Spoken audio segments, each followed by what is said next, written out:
And watch as the stats drop. Already skipped 9 frames. That's fun. I guess it was just the startup frames. Alright, what's going on, nerds? We are streaming live. It is Friday night. We're doing live news. Just checking the health of all of the connections real quick.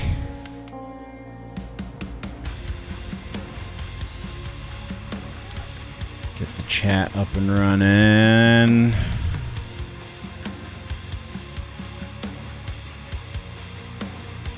And I think we're good to go. Let's go to... where is it? Ah! Cool. Alright, everything is working, it would appear. Hey, we are joined once again with Chris Ortiz. So, since that's the case, let's talk about the Jurassic World Dominion. I can spell.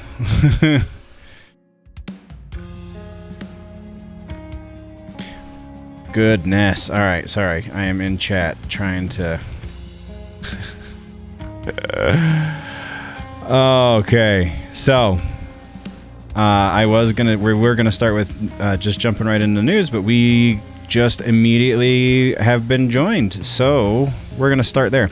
So I have read into, well, more in passing and kind of sort of listened to a couple of reviews for Jurassic World, not the least of which being the pitch meeting for Jurassic World Dominion. And yeah, it doesn't sound like it's all that great, aside from the nostalgia bait. So correct me if I'm wrong, man, because I have definitely not heard great things. As I'm waiting for the delay, let's get into the new screen and we'll start reading the news, and we'll go back and forth between news and the Jurassic World, because yeah, it sounds like they're relying a little too much on the nostalgia, kind of like what you said in the comment on last week's live video. So Miss Marvel apparently not doing super well. The least watched Marvel show on Disney Plus. Not really a surprise. Not necessarily that speaks to the quality of the show. I haven't watched it yet, so I have no idea. But that's not exactly a character that a lot of people know, even though the namesake kind of you would expect to bring in a fair amount of people. I feel like because it's a Disney Plus show for a character that people haven't technically heard of, that was kind of to be expected just based on those two things alone. Kevin Smith's He-Man gets a season 2. We already talked about that in the regular season. It was honestly kind of disappointing. It was heavy on nostalgia. Yeah, that seems to be the general consensus, is that there was no motivating factors for it to be a good movie other than, oh look, those guys were in the first thing. And that guy and those other characters that we have no idea what their names are, they were in the last thing that we saw, and that was about the extent of it. Bryce Dallas Howard outruns a velociraptor on foot at one point, and Chris Pratt chokes out a dinosaur. So yeah, I feel confident in my decision to, if I'm going to see it, it's going to be on streaming. And since you were talking last week with us, Christopher, the animated Ghostbusters movie, I don't know if you watched the regular episode this week, but the animated Ghostbusters movie has a director, so they're moving forward with that, as well as the animated series, so that's pretty exciting as well. Wonder Man, let's go into this one. Wonder Man in development at Marvel for Disney Plus. So yeah, Wonder Man, for those that don't remember, was supposed to be in Guardians of the Galaxy 2, and he was cut. So now he's coming out as a streaming series. And so let's read what Cosmic Book has to say. I'm going to check chat one more time. So, a Wonder Man series is in development at Marvel for the Disney Plus streaming service, with it said to be a comedy and or Hollywood satire. That's interesting. Details include the series is in its early stages of development by Shang-Chi director Destin Daniel Cretton, who will serve as executive producer and who could possibly direct episodes. So, showrunner, I think, is probably the appropriate term there. And Andrew Guest will be writing the series, also known for a comedy. He did Brooklyn Nine-Nine and Community and such. According to various insiders, the Wonder Woman series looks to be... Wait. Wonder Man series looks to be a comedy, with Variety's Joe Otterson adding, also heard that it's that this show could be a Hollywood satire. So this is rumor, then, it sounds like. Early stages... I mean, it comes from THR, so there's got to be something to it more than just... Let's go to the THR article, shall we?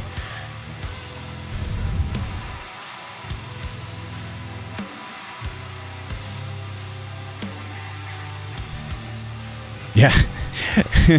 Some of the scenes are kind of dragged on for a little too long. Some scenes where Owen and Claire could have died but survived. Yeah. That's really distracting. When it's like, the suspension of disbelief can only get you so far, and then past that, you're just asking a little bit much of the audience. All right, excuse me. So THR has to say, Wonder Man is the latest Marvel superhero to get screen treatment. Shang-Chi, Legend of Ten Rings, filmmaker Destin Daniel Cretton, blah, blah, blah, blah, blah. Yeah, so it's not rumor. This is legit. Development for what is being called Wonder Man is in early stages, but if things crackle, cameras could be rolling in 2023. So that means if they start shooting in 2023, we likely won't see it until 2024. So we're still 2 years away from seeing a Wonder Man series, because post on those things takes a little while. And then it just goes into who Wonder Man is. Wonder Man is one of Marvel's oldest characters, first introduced in 1964 in the pages of Avengers #9. He was initially a villain and only appeared sporadically in the early Marvel age, but was reconceived as a hero and Avenger in the late 70s. Interesting. In the 80s, the character really came into his own, blah, blah, blah. All right, we don't necessarily need a history on Wonder Man. We just know that it's going to be in the Disney Plus series canon. His character has ties to both Vision and Scarlet Witch in the comics. Wonder Man could also be something... they keep saying Wonder Woman, which is wrong. Something of a WandaVision Season 2. Yeah, that's cool. It set Simon Williams up in the WandaVision lane, quote-unquote, lane, which would follow Wanda in Doctor Strange 2, as well as WandaVision spin-off show Agatha, House of Harkness, featuring the villain played by Katherine Hahn. Cool. I'm all right with that. That's pretty cool. Marvel.com decides what it meant. Yeah, we don't care. Flash movie in doubt, following Ezra Miller being an inappropriate person. Here's the other one that sounded pretty cool.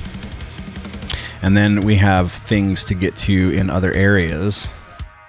Basically like the other movies, a dinosaur DNA experiment gone wrong. Yeah, only now they're like in the regular world, similarly to the way the original trilogy expanded, right? Like that's kind of how the Jurassic World trilogy has gone, is now they're in the real world and they're causing all kinds of havoc.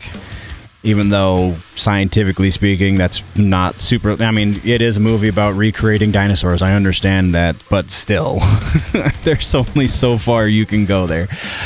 Oh, I was coming in here to open up another tab off stream because it's going to be very jumbled.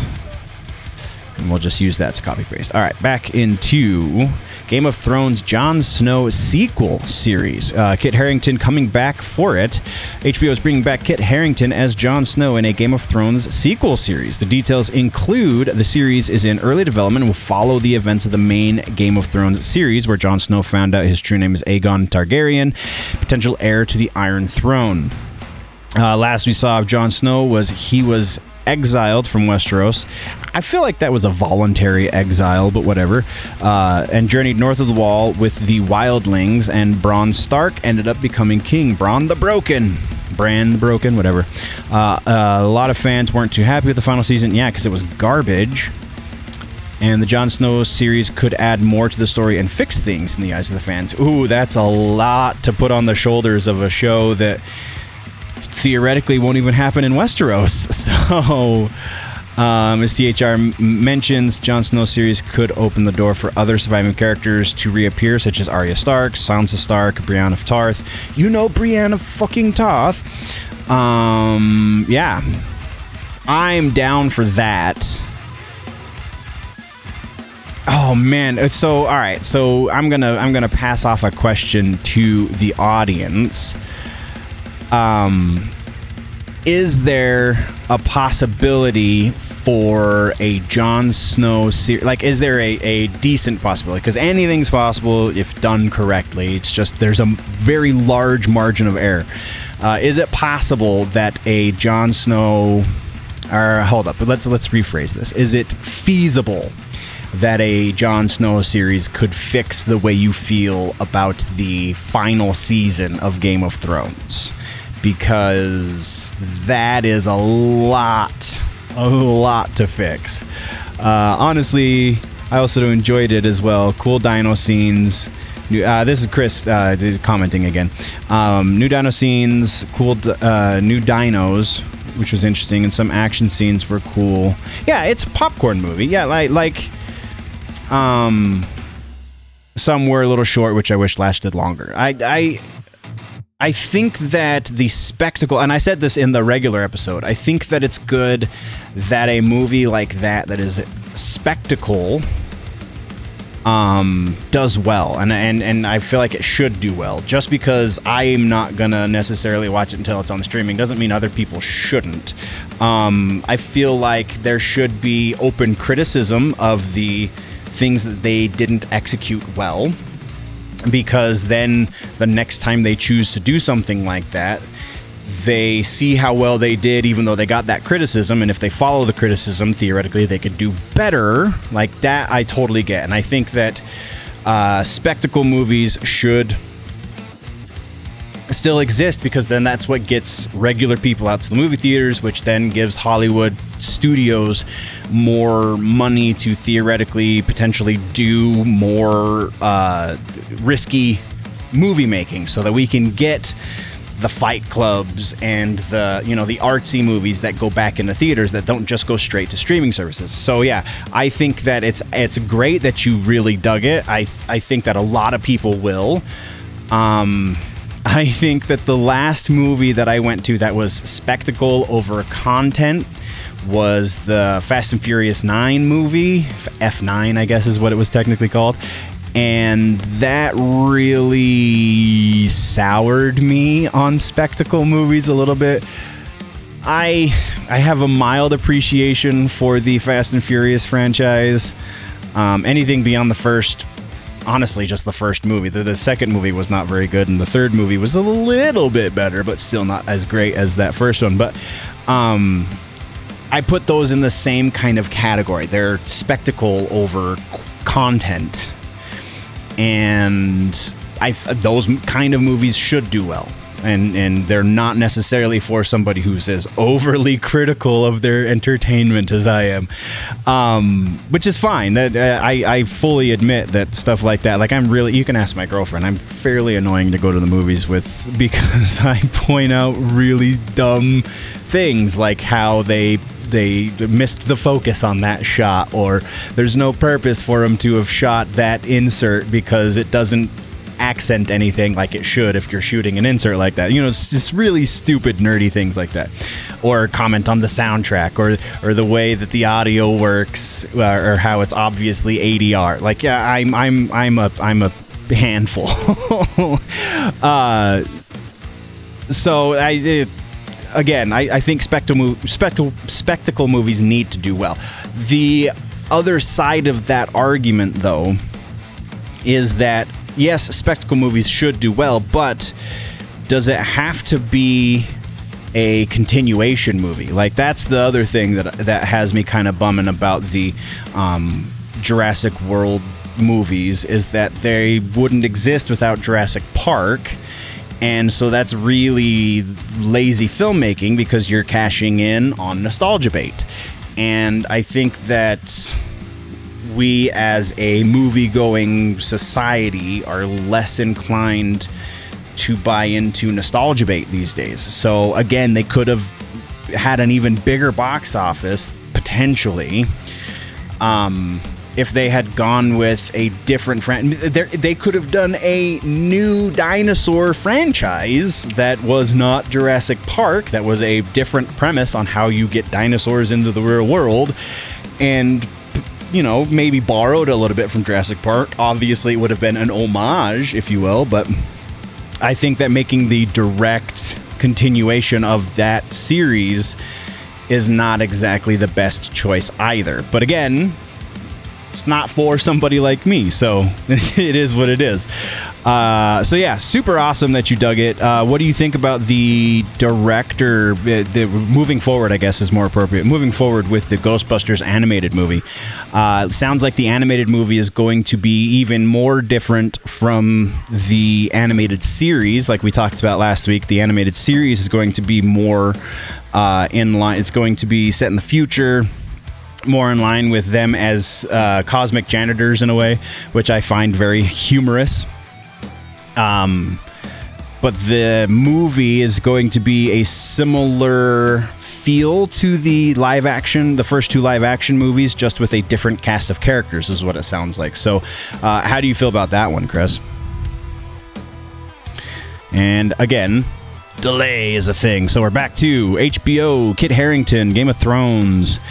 Oh no, we finished this because I asked the question, is it possible, is it probable that we're going to get a fix to season 8 of Game of Thrones?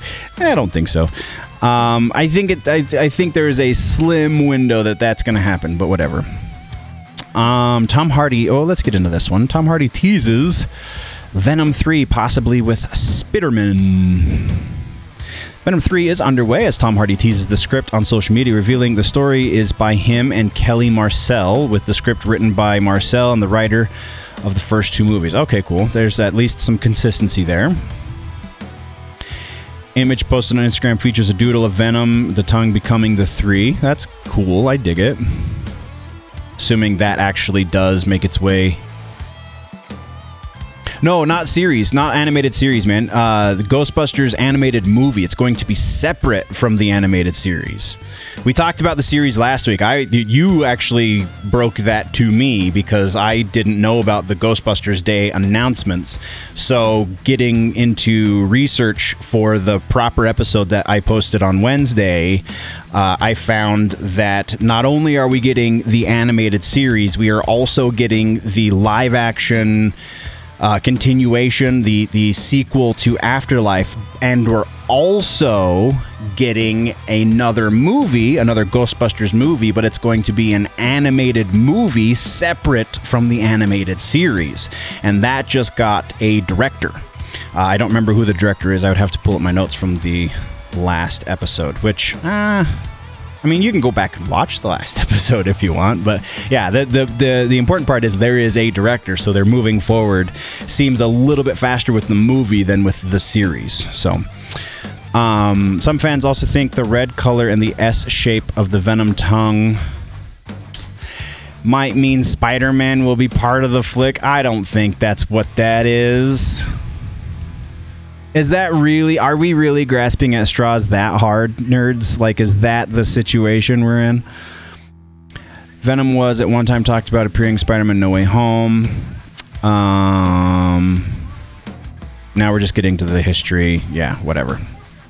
That's not what that is. That's a tongue in animated things is red, especially when you're working with what looks like Microsoft Paint. So, no, I don't think that's what he's teasing with that. HBO Max shows off Scavenger's Reign adult animated series trailer. Don't care. Squid Game comes to... Oh, yeah, I saw this. I kind of reserved this for today because this actually broke when I was doing research for the Wednesday episode, but I wanted to talk about it on the live stream just because I didn't feel like I could do it. There's not a whole lot to it, so there's no reason to try and put a whole bunch of research behind it, so I just wanted to talk about that real briefly. Oh, my bad. Yeah, I'm also excited for the animated movie. Yeah, it's super exciting. Like, if they can... So there's this kind of leads into a bigger conversation. Back over to the Ghostbusters thing. Sorry, we're bouncing back and forth because chat delay. But this is a bigger conversation in saturation of the market. We're kind of reaching critical mass. We have reached, I think, critical mass with the Marvel movies. So now it seems that everyone else is trying to also reach critical mass. So like we got Joker 2, which I didn't think was going to ever happen, but it made $1 billion on a $70 million budget. So of course they're going to try and talk Joaquin into doing another movie, because I'm sure Todd Phillips was not a hard sell, because yeah, sure, I'll make another $1 billion movie. But like DC is a different situation. I feel like that they're kind of a side conversation to the saturation. We have people, Marvel movies are starting to do less numbers than they once were. Since Infinity War, they've done significantly less. I don't think we've had $1 billion. Oh no, aside from Spider-Man No Way Home, which is technically a Sony movie. So I guess that technically I'm still right. We haven't had $1 billion Marvel movie since Infinity War. And I don't see us doing another $1 billion Marvel movie probably until Fantastic Four would be my first guess. But that's because a number of factors, and I think not the least of which being that there's too many things going on and people can't consume all the content they want to, so they're picking and choosing. And if it's not a character that they've heard of, as evidenced by the Miss Marvel series, if it's not a character that they've heard of, they're not going to waste their time. So is the Ghostbusters franchise, are they going to go for broke on that? And is that going to be detrimental? Because they seriously announced comic books on Ghostbusters Day. They announced the 2 movies, the new animated series. That just seems like a whole lot over the next 3 years. And while I personally think it's going to be great, I also am not super average when it comes to my media consumption, because I focus on the nerdy stuff, and I don't think a lot of people do. So is this potentially a bad thing for Ghostbusters, because there's going to be too much Ghostbusters and people aren't going to know where to start or which one they want to see or XYZ? So that's the next one I'm passing off. Is while it is super exciting that we have a whole bunch of Ghostbusters coming down the road, is there a double-edged sword here? Is it also potentially a bad thing for the brand? All right. Back to Squid Game reality series. Netflix is bringing a Netflix is bringing its super popular Squid Game series to real life in the form of a real-life reality competition series. Squid Game: The Challenge will mirror the show and feature the largest cast and lump sum cash prize in reality history, as just like the series, 456 real players will enter the game in pursuit of a life-changing reward and $5.6 million as they compete through a series of games inspired by the original show, plus surprising new additions. Their strategies, alliances, and characters will be put to the test, while competitors are eliminated around them. So they're not obviously going to be killing people, but that seems like a logical extension. And people also... The thing that I thought was really interesting about this is Mr. Beast did this already. Had his own version of the Squid Game challenge and gave away a whole bunch of money and you know, it was one of the biggest productions in YouTube history, and it's one of the most viewed videos in YouTube history, and he got so much criticism because people are saying he missed the point. It's like, no, he's giving needy people lots of money. I don't think he missed the point. I think you missed the point of what he's doing, but that's, again, an irrelevant conversation at this point because it's done and over with. So are people also going to be mad at Netflix for the same reason? Like, they produced the original series. Why wouldn't they get the same? I don't know. I just think it's funny. Yeah, so it just sounds like fun. I think they honestly should have... I think it would have been a more interesting way to do it. I'm not going to say should, but I think it would have been more interesting if they had launched with the reality series first and then come out with the dark series that they released initially, the Korean series. I think that would have been a really interesting way to go about it, but I still think it's a cool thing that they're doing it either way. All right, so... Amber Heard rumor for Aquaman. Oh boy. Amber Heard Mira getting recast for Aquaman 2, claims rumor. No, it's not. I don't know how many times we have to kill these rumors, but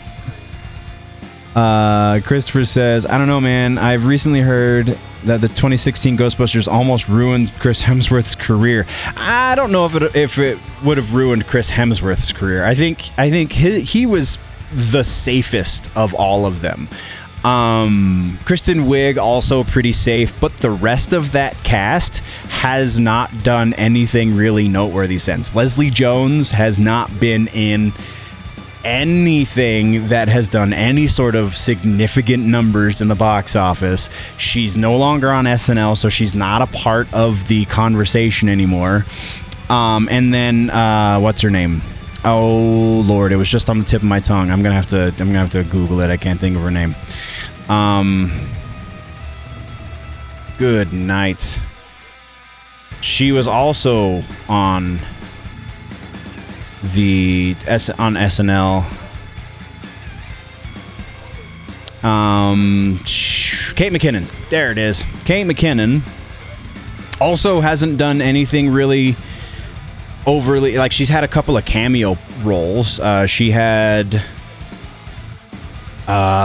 in that Nicolas Cage movie, and it was really just cameo. She's not on SNL anymore, so again, she's out of the conversation as far as pop culture is concerned, it would seem.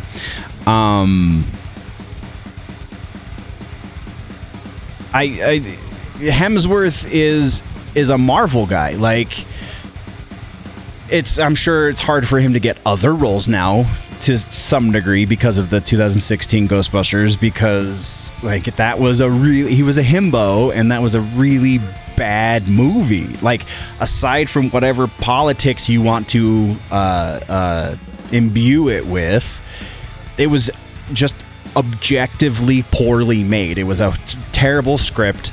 It was an obvious cash grab on a property that the writer didn't have an understanding for. So, like, I think Hemsworth was safe. I think it probably was a little bit of a speed bump on his career, but by and large, he was safe, and Kristen Wiig was safe. But the rest of that cast has definitely suffered. Though even Kristen Wiig hasn't really done a whole lot since then either, so I could be wrong about her. But Hemsworth obviously still has a booming career. But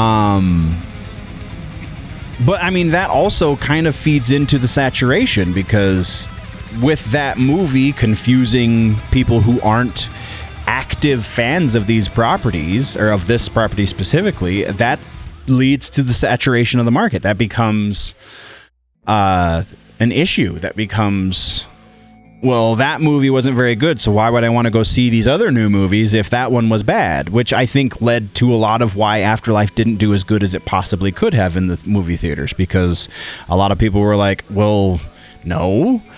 So, yeah, I think you have an interesting point, although I think slightly misguided with the Chris Hemsworth angle.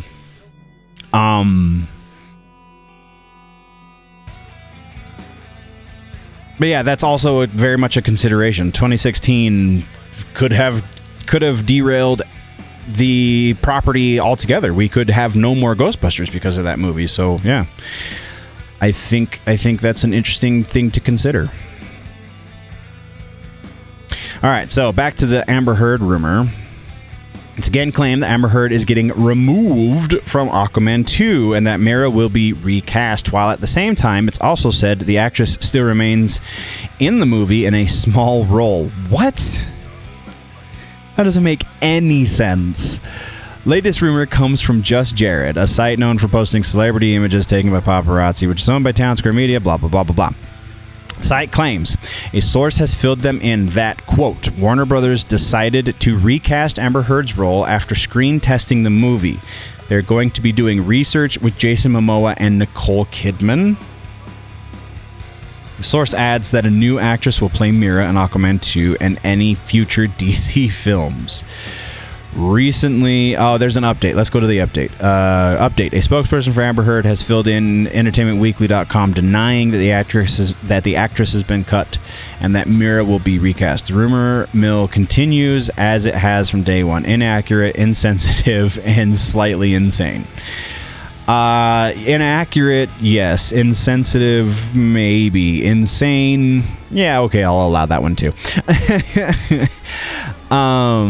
Yeah, because there's no way. They're so far along in post, and she has granted it's a secondary role, I'm sure, but it's still relatively important to the overall plot of the movie. I have no idea what the plot of the movie is, but judging by the direction they were going with the first movie, it seems to make sense that she would still be a pretty significant factor in the overall plot of the second movie. So any rumor that says that she's getting cut, that they're completely removing her from the movie, or that she's being recast is just a bunch of mean nerds wishful thinking, because as much as I don't think she contributed a whole lot to the first movie, and I doubt she's going to really contribute much to the second movie, she's still there, and it's still way too far along the process for them to do any of those things. Will she be recast in future movies? That's possible. Will they potentially just write Mera out for a while and not use the character? That's a little bit more likely, so that people can wet their palates and kind of get her out of their mind as that character. Then they'll bring somebody new in. So, yeah, that's just a little silly. More than a little silly, I would say. Top Gun Maverick box office blows by Doctor Strange 2 in 18 days. Joker 2 Lady Gaga confirmed. Oh, see, now that's relatively new because I did not see a confirmation when I was doing research for Wednesday.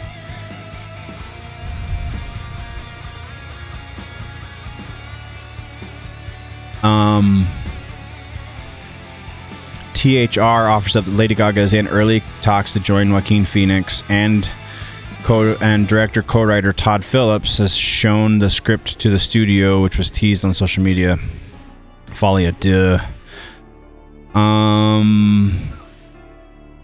Okay, so it's not saying for sure that it's going to be Harley Quinn. It's just that Lady Gaga is going to be there.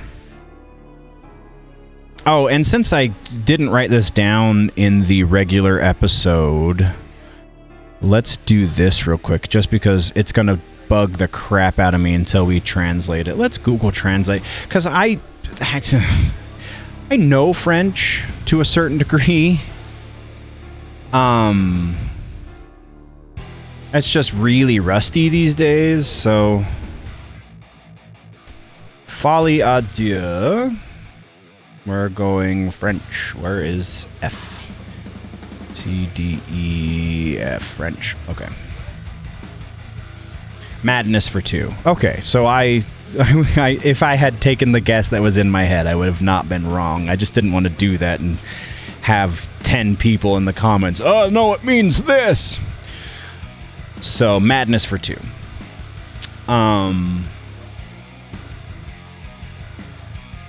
So, Joaquin has yet to close the deal with Warner Brothers for the movie, so it still potentially could not happen. Or they could recast the role of Arthur Fleck, or just bring in a brand new Joker altogether.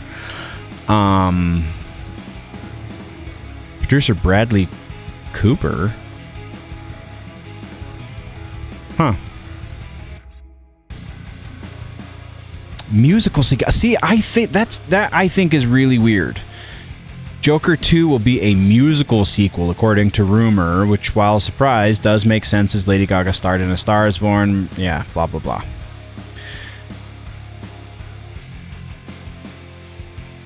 The title revealed by Phillips also references an identical or similar mental disorder that affects 2 or more individuals. So it seems the reference to Joaquin Phoenix Joker and Lady Gaga Harley Quinn. I mean, that I did not know that was a thing either. So that makes a little bit more sense. So I might be changing my mind on the way we interpreted that rumor for the Wednesday episode, because it seems like a more interesting direction, at the very least, to introduce a second Joker and not Harley this early into that version of the story. So I don't know. That's just me.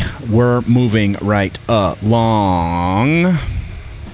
I feel like there was a Halo rumor that I wanted to get to. Let's see if Comic Book has it. WWE. Not to disparage anybody, it's soap opera for men. It's silly. But if you like it, you like it, and I'm not talking ill of you. I'm just not a fan. Oh, come on. I guess I'm just going to have to put proper research into it, and we'll talk about it on Wednesday. I know there's something crazy going on with the Halo release. So, I guess stay tuned to the Wednesday show, and we'll get into that, because I'm very much into that. So, oh God, let's go look at this. This is. I apologize to anybody listening in post, but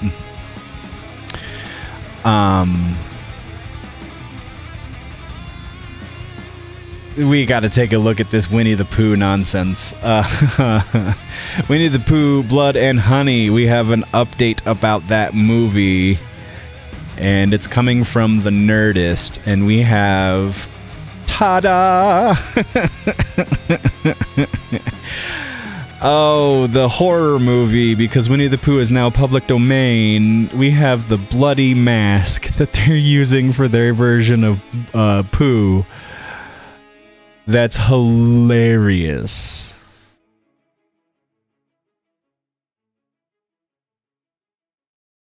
That is really, really funny. And there's multiple masks. It looks like we're going to see multiple versions of maybe Winnie the Pooh's family, possibly, because there's like a brown one right there next to it, and then like a white one in the further back in the shot. That's very interesting. But so the blood around the mouth, is he going to be eating people? Is he going to be like a legitimate bear? That's hilarious. Oh my God, that's so funny.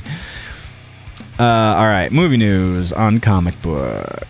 Turning Red manga announced. Yeah, don't care. Paul Walker to receive posthumous star on Hollywood Walk of Fame. That's pretty cool. Not cool enough that we're going to read the article, but still pretty cool. Chris Evans supports Haley Atwell's Captain Carter. Why wouldn't he? Aladdin's Guy Ritchie developing Hercules live-action movie. Of course, this is going to be the next one that they're doing, but let's read. Deadline reports the director of Disney's Aladdin live-action remake is overseeing a similar treatment for Hercules. I still honestly haven't watched the live-action Aladdin. I really like Guy Ritchie. I've seen pretty much, I think, literally all of his other movies, just not Aladdin for whatever reason. I also really like Aladdin. So, the animated one, anyway.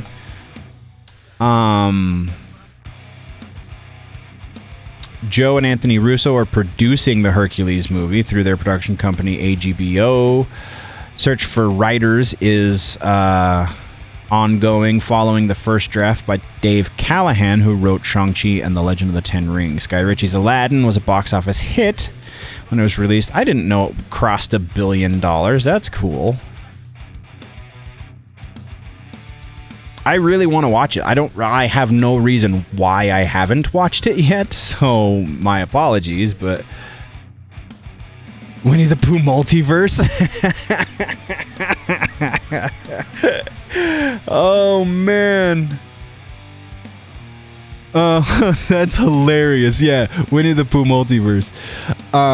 He's public domain, so like anyone can make a Winnie the Pooh movie now. But, so I did see, as I was researching last Wednesday's episode, I did see something that was very interesting about the public domaining of Winnie the Pooh. So there were two different, what is the word? Copyrights? That's not the word I'm looking for, but that's the word we're going to go with, even though I know it's wrong, so please don't correct me in post. But there were two different copyrights. The one that went into public domain is the original Winnie the Pooh that Disney bought back in the 50s. That version of the story has now existed for 95 years, and that's the version that is now public domain. So the difference between the original and the Disney version is really silly. I mean, there's a couple of contextual differences, but the biggest difference is the original Winnie the Pooh didn't wear a shirt, and the Disney Winnie the Pooh wore the red shirt. So that was one of the things that they did to change it, to make it their own when they released their version of the story. So that version of Winnie the Pooh you can't do a movie with, but the original version of Winnie, it's really confusing and silly, and American copyright law is ridiculous, but that is, yeah, Winnie the Pooh multiverse. I love it. That's hilarious. Yeah, so makes sense. So fans, even actors, have shown their interest in live action here. Jeff Goldblum, Jim Carrey, among most popular actors being nominated to play hot-headed underworld ruler Hades. Ariana Grande has teased interest for Hercules for Meg. Sure, why not? Susan Egan did the voice for Meg. Danny DeVito did Phil. James Woods. Why not have James Woods come back for Hades? That would be great. James Woods is a pretty good actor. I'm okay with that. I don't necessarily think Jim Carrey would come out of his quote unquote retirement for that, but what else is interesting in the news? Anakin Skywalker continues trending as fans want more Hayden Christensen after Obi-Wan. I need to catch up on Obi-Wan, apparently, because I still have only watched the first 3 episodes. I keep hearing very mixed things about it so far. And from the first 3 episodes, I understand why they're so mixed. Like, there are definitely elements of that series that are great, but there's the more broad strokes that are just not very good at all, actually. The fact that they're breaking 2 different canons at once is significant. Their own canon plus the original canon created by George Lucas. So yeah, I don't know. I will have to watch it and reevaluate after all the episodes are in my head. Chris Evans still desperate to make Little Shop of Horrors happen. I think that would be a lot of fun. Planet of the Apes headed to Marvel in 2023. What? Oh, that's a comic book. All right, let's go. Let's check that out. When Walt Disney Company acquired 20th Century Fox back in 2019, this brought with it the rights to a number of beloved franchises, including the Planet of the Apes. Various live-action projects in that franchise have been reported as being in development, and we've covered them all, I think. I think there's 2, actually, specifically, and we've talked about both of them, and both of them are languishing in production hell, pre-production hell. Marvel Comics announced that it will explore that mythology with an all-new comic series. That could be great. I really like the Planet of the Apes mythology. I think that's a lot of fun.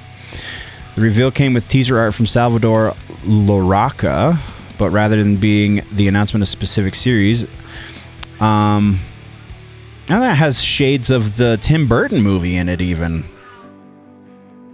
Huh.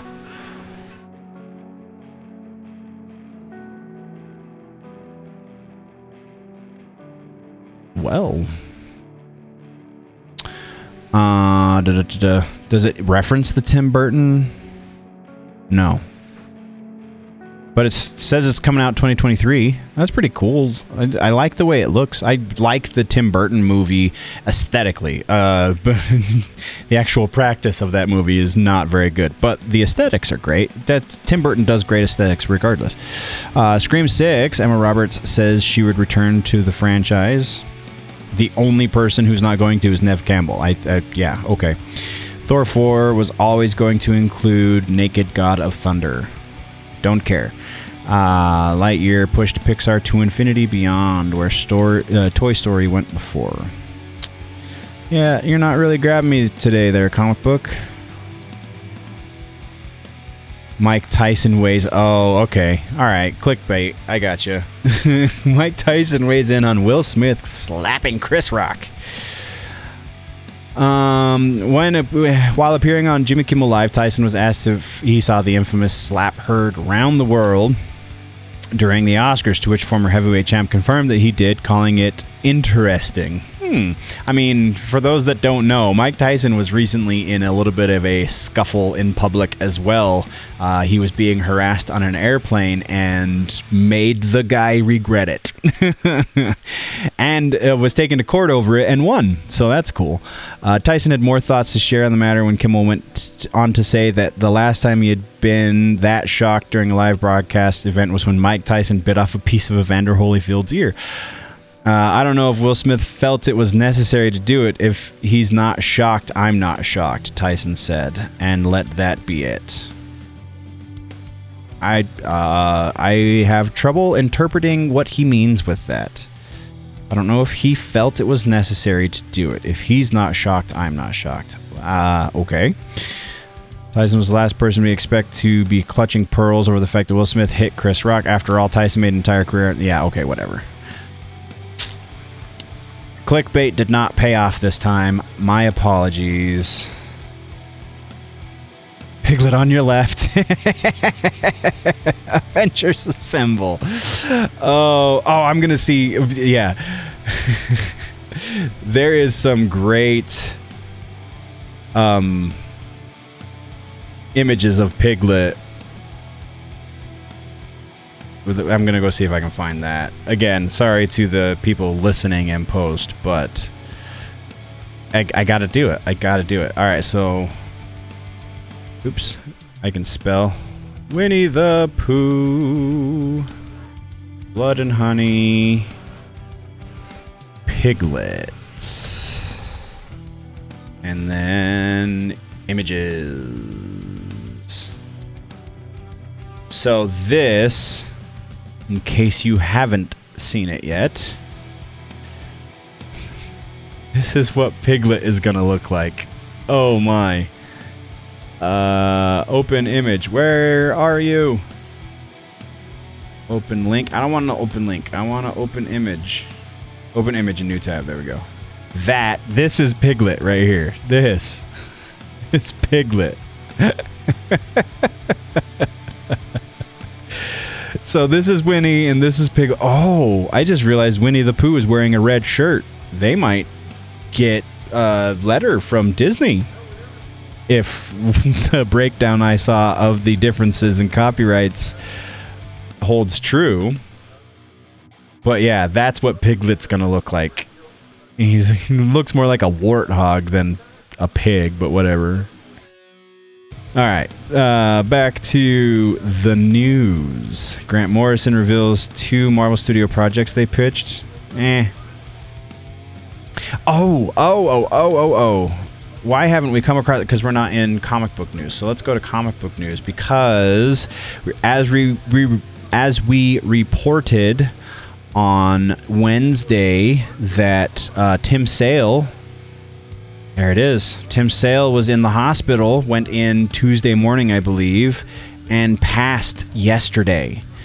Eisner-winning comic book artist Tim Sale has passed away just days after being admitted to the hospital with reportedly serious health issues. They're still not saying what it is that took him. Cause of death has not been revealed. 2 different sources say that he passed away last night with his wife and kids by his side. So at least there's that. He was 66 years old. Did the art for some of the best Batman stuff ever. Like Batman... was it Haunted Night is great. Long Halloween is iconic. They have more lists. Dark Victory, also another good Batman book. I have all 3 of those because Tim Sale and Jeff Loeb do amazing work. Did amazing work together. Ugh, that sucks to say that in the past tense.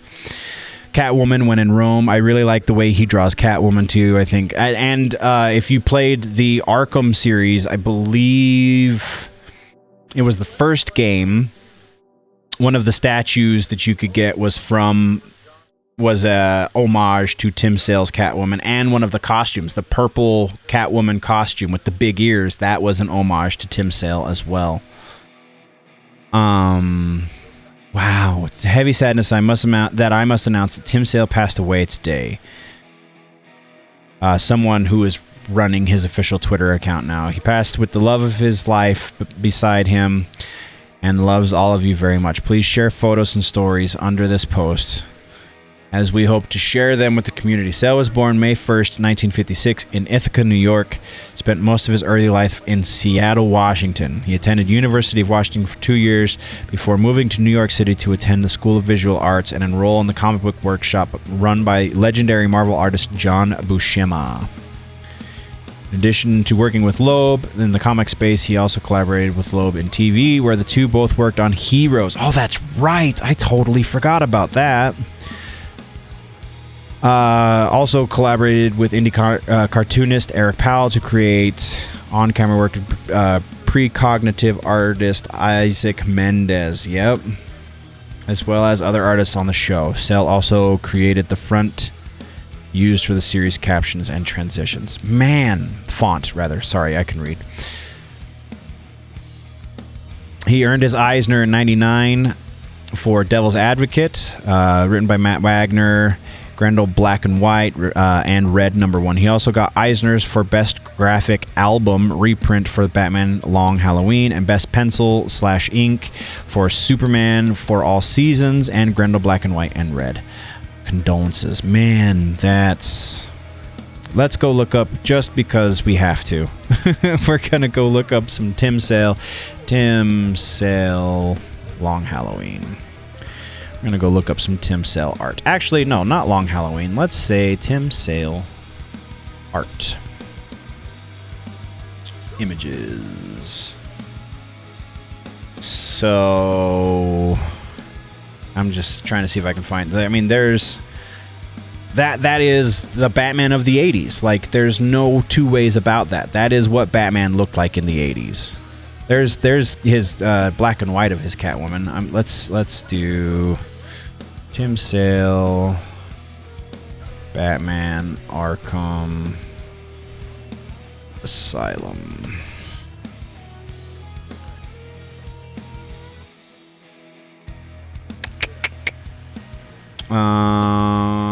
Oh, come on. Do I really have to type in video game? Shouldn't you just know? I guess it's DuckDuckGo and not Google, so video game.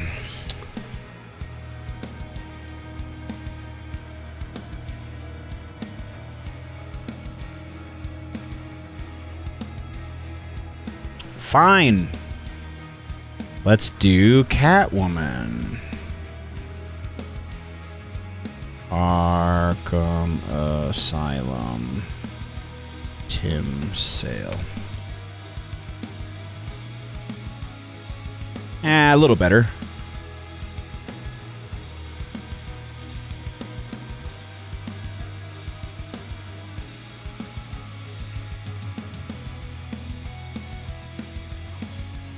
Like, you can totally see how so many artists were influenced by the way he drew Batman. Like, some of my favorite Batman work comes from The Long Halloween.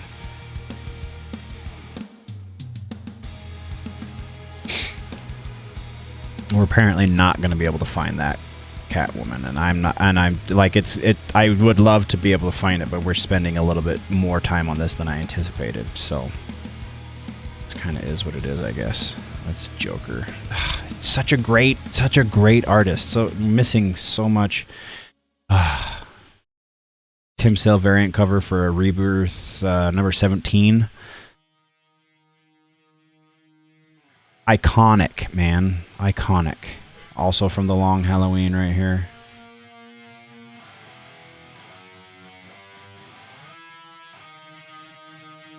Yeah, that sucks.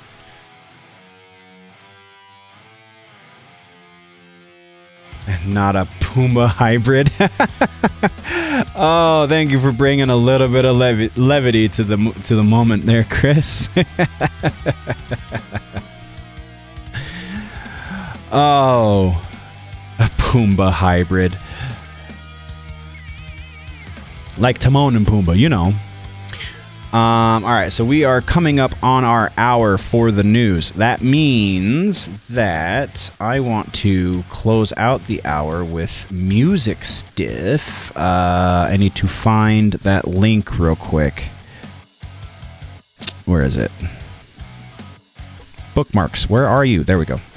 Bookmarks. Gimme metal. Hey, they actually posted one this week. And they posted one from a couple of days ago. That was the day after we did the last episode. Yep. Okay, the last live episode. So we got 2 of these bad boys to go over. Okay. So just so you can see what I'm talking about, let's move it over here. Whew, R.I.P. Tim Sale. That's a lot of suck. All right, so we're doing top tracks from last week first. Let's do that. Going over Death White. Don't know if I've heard of them. White Sleep. Oh, I also wanted to see, before we get into this, let's see if we can find the Devil's Dozen Sirius XM Liquid Metal, because I've listened to most of the songs in the Devil's Dozen, save for one, because every time they announce it I turn it off, and that's the Lamb of God song, because we're going to do a proper reaction video for that very soon. Featured show. Devil's Dozen, there we go. Why don't they just post the damn list? I just...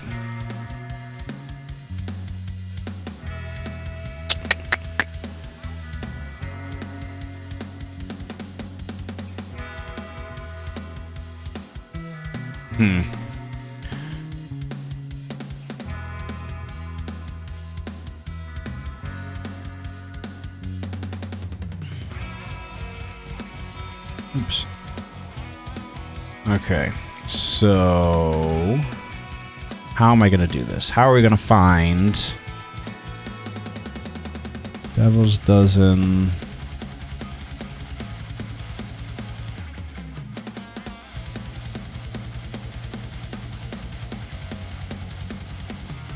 That's from 2017. That's not what we're looking for.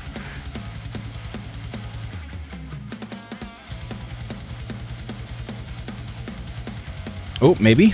Maybe.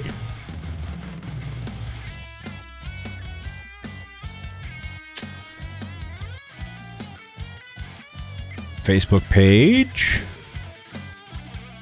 Horde of covers. Bolt Thrower is the history lesson this week. Bolt Thrower is kind of meh. Talking with the Callous Dow Boys. I don't want Corridor of Covers. Why? Why do they suck? Why do they suck? And now we're into stuff from April. Okay, fine.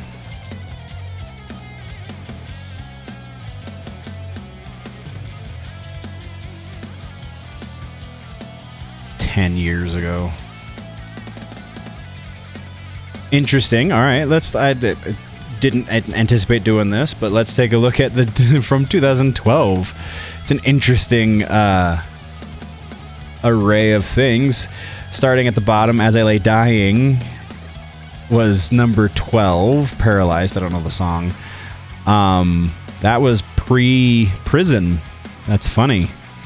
And then Megadeth, Never Dead, Mastodon, Spectrelight, Orange Goblin. I have no idea who that is. Not a usual occurrence. Gojira of Blood and Salt, of course they're on there. Goat Whore, of course they're also on there. Collapse in Eternal Worth, Every Time I Die. Underwater Bimbos from Outer Space. I'm not familiar with the song, but obviously I know Every Time I Die. Earth on Hell from Anthrax. Battlecross. Push, Pull, Destroy. I actually saw Battlecross. They put on an okay live show, but I'm not surprised by the fact that they're not in the current conversation when it comes to heavy music, because they were pretty generic. Cannibal Corpse, Demented Aggression. Machine Head, I Am Hell. That's also Machine Head rearranging their entire lineup. And Lamb of God, number 1, Ghost Walking. Honestly, that's kind of similar to what the Devil's Dozen looks like today, but of course I can't find it because dumb, but whatever. All right, so back to top tracks according to Gimme Metal on metalinjection.com. Soreption, I have never heard of them either. Volcandra, Talon 4. There we go. Halo Effect, Needless End. These guys used to be in Flames. Like 2 or 3 of these guys. Him and him, rather, used to be in Flames. I think it's just the 2 of them. And Soilwork. That's what he was from. Anyway, they're pretty good. Halo Effect is pretty good. Check them out. Psychroptic is also actually fairly good. I'm not going to say they're great, but they're pretty good. Rend Asunder, I haven't listened to that new track yet, but oh wow, that was surprisingly short. And then the one from yesterday, Sigh. Oh, that's cool. Carrion Veil, Ring of... Actually have heard this one. I'm not familiar with the band aside from this song, but it's a listenable song, so I mean, if you like the death tech thrash, I guess, then check it out. Phobophilic, Those Which Stare. They repeated the Carrion Veil link. Whoops. Psy is a Japanese band that I honestly haven't heard of for a while, so that's really cool that they put out some new music. Japan's Psy are back. Long-enduring avant black metal project of Mirai Kawashima. Long caused several severe head scratching rather, among first timers. Yeah, it's a listen. That is for sure.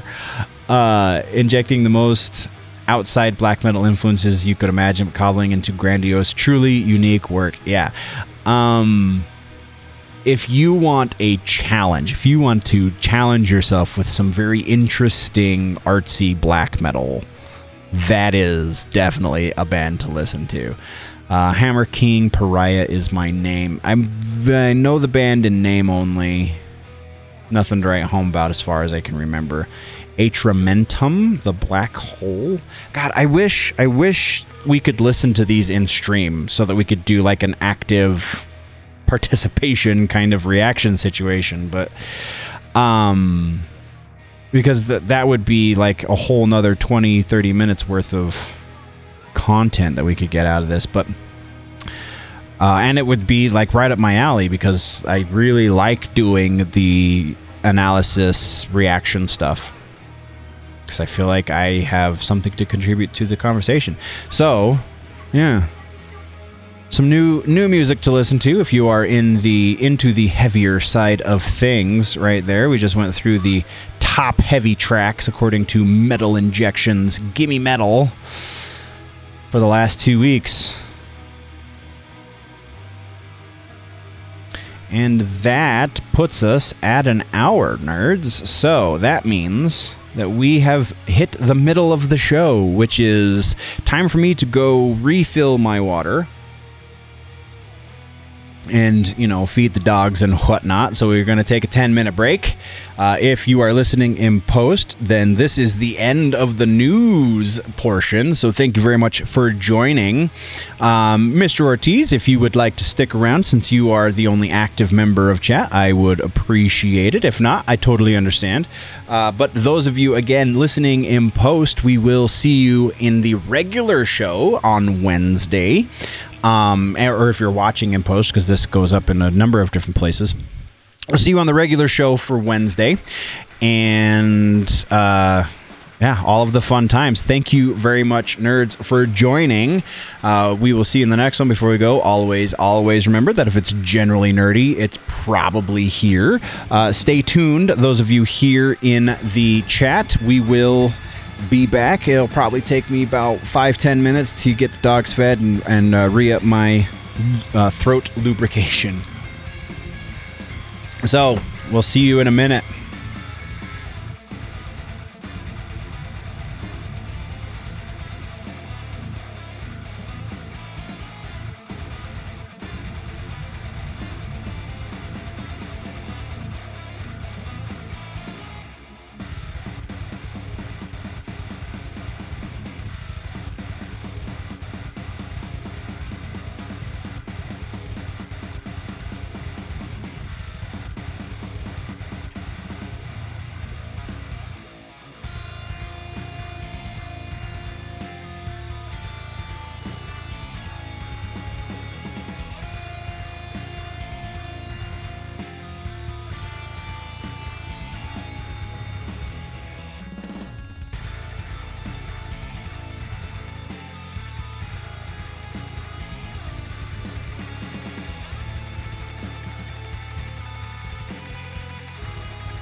Okay. We are back. I need to close a couple. Oh, yeah, no, we won't do that. I was gonna go look at the information for the Halo drop pod, but because it just came out yesterday, 2 days ago, Tuesday.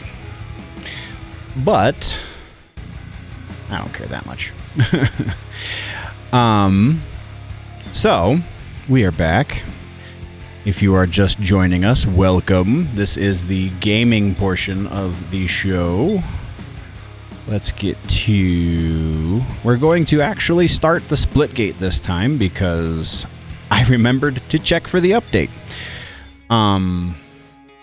We haven't touched our lockout build in Splitgate for over a month at this point because we took those couple weeks off. And then the last two shows, I haven't checked for the game update before the show, and it's been too much waiting around. So,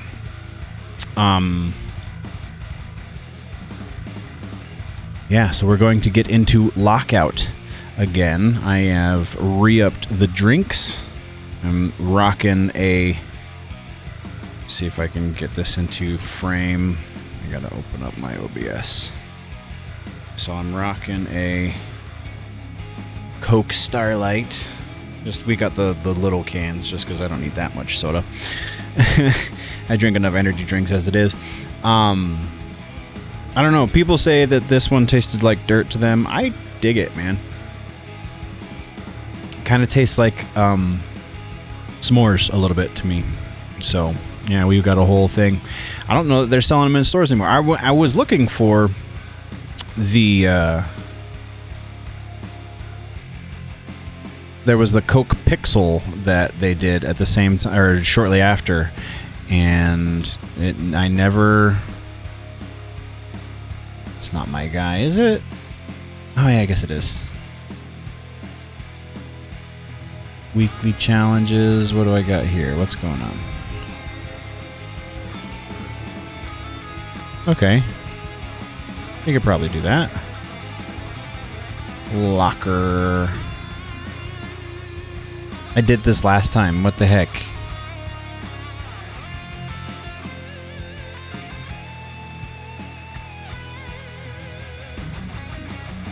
Okay.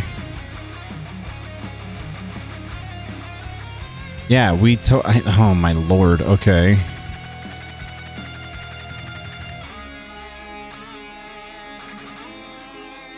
Oh, Chris, I meant to ask you when you signed out or signed off last week. You said mate, and I was wondering if you used such terminology because you are Australian. Is that an accurate assumption? Oh my, why? Why do all of these say they're new when they're totally not?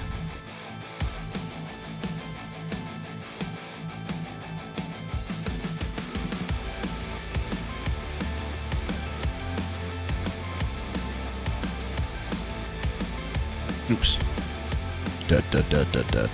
Okay. And it still says I have something new in my locker. Oh, wait. I do have something new in my locker. Name tags. Banners. And badges.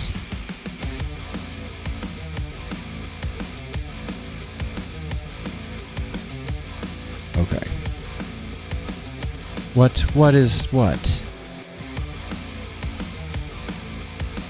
Jetpacks. Again, with the jetpacks. Oh, because there's multiple variations of those jetpacks. Yeah, I don't care. Now my locker's clear. Oh no, my dog's barking. Gustav! Gustav! Come on.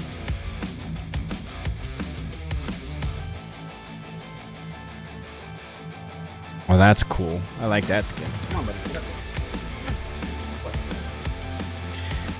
I like that skin.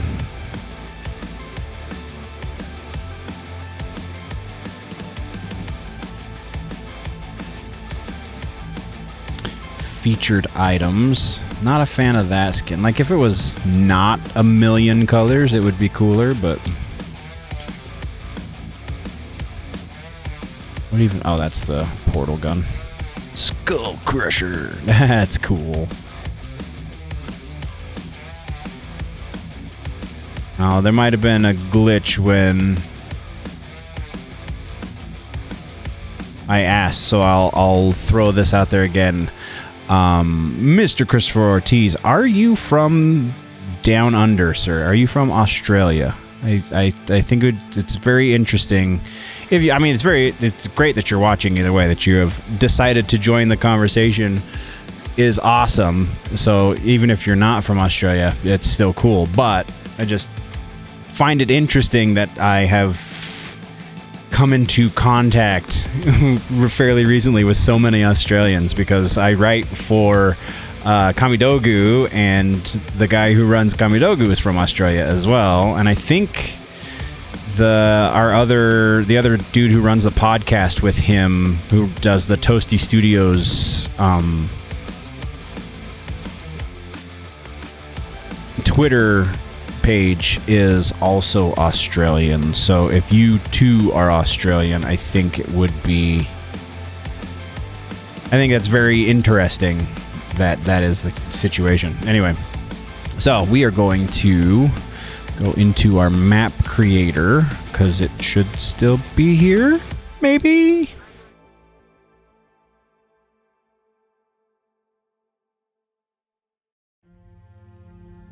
Really? With the update, it deleted my map?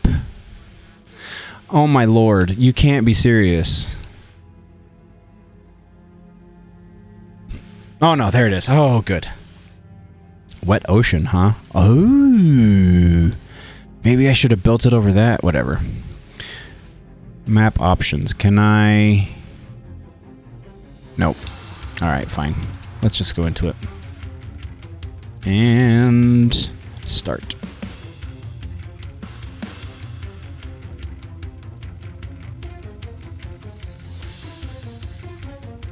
Okay, so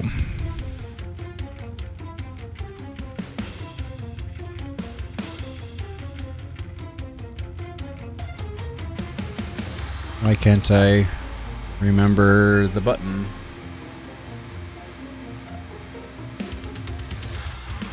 There we go.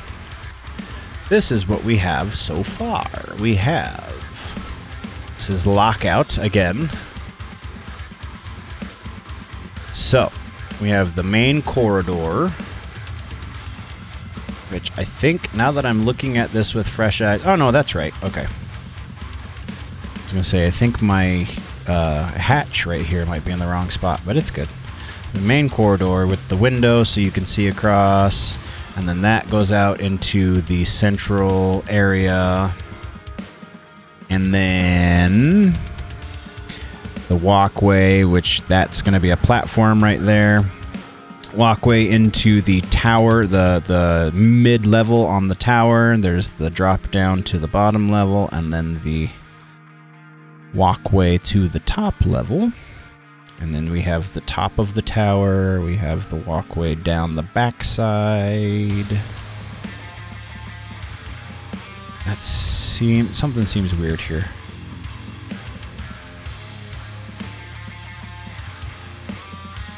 Yeah, so we're gonna spend a little bit of time. Oh, where did I want to go next? It's been so long, I can't even remember. Let's do the middle. We'll stay on this level. And we will do...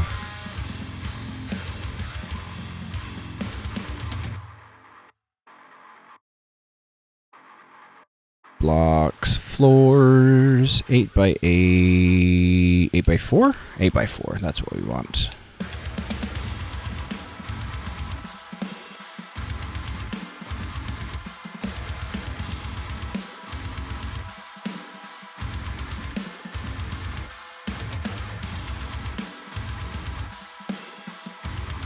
Is that... No, let's rotate this.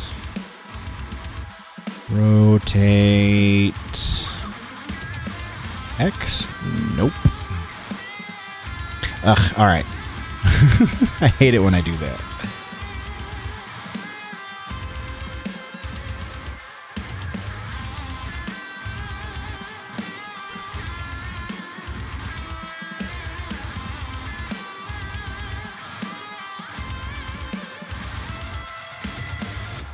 I want rotation. 5.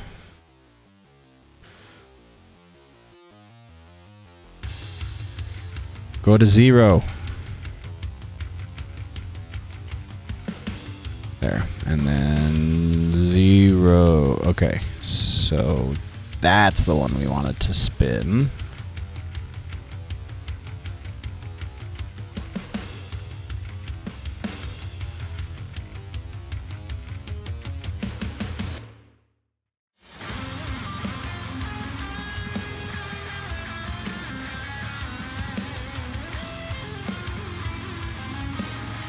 Right there. Okay. So if we come out, we need 2 of those. We need 2 of those, and I can just delete it and put a... Nope, I think that just goes straight into the...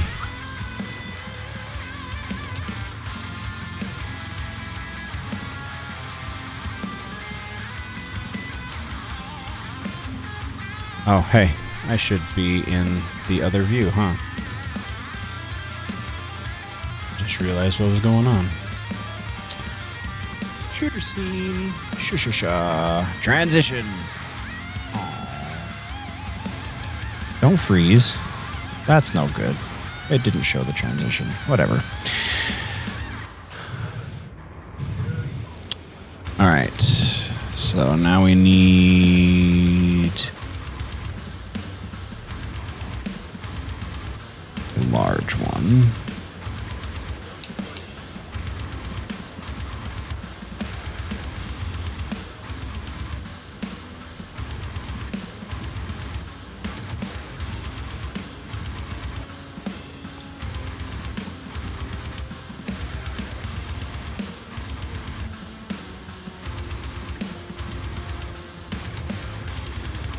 And spawn previous.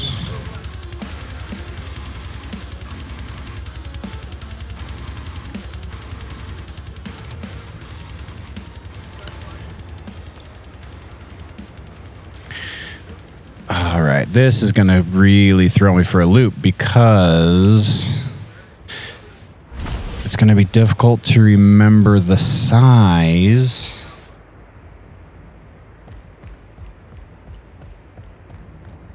of the center.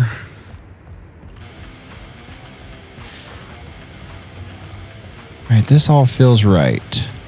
So far we've got the size. Ooh.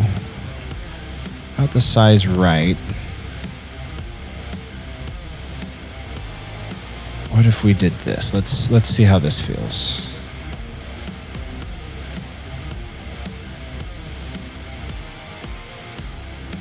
Split it in half. Go this way. Da da da da. How does that feel? Let's go back into... Yeah, that seems more accurate. All right.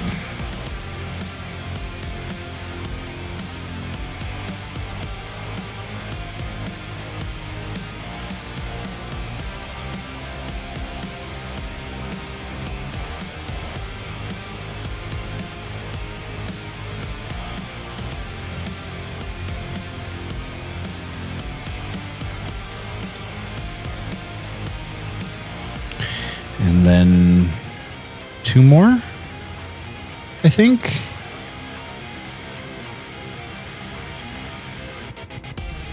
That doesn't seem right. Is that longer? No, that can't be longer. All right, let's see what it looks like with 2 more.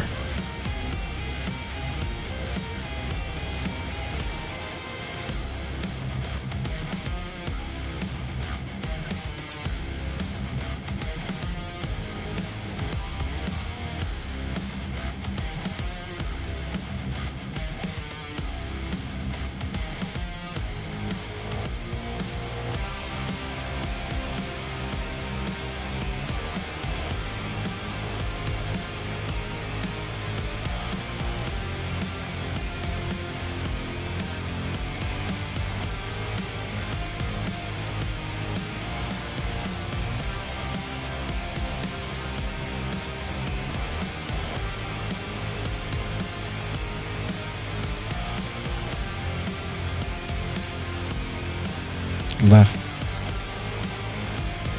Okay, left stick. There we go. All right. So let's... Is that right? I mean, seems a little big, not gonna lie.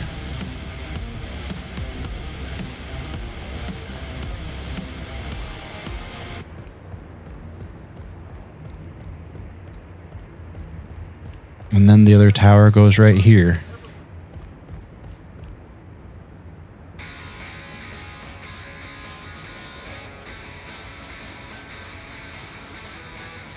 So let's get this out of here.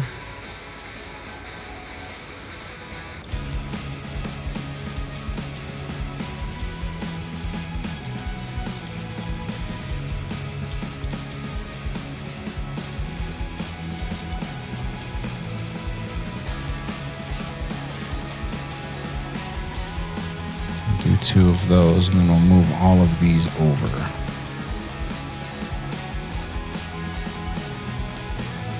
So that doesn't need to be... Grab... How do I delete you? Hold to delete X. And grab this guy. Put that there, and then move these over. All right.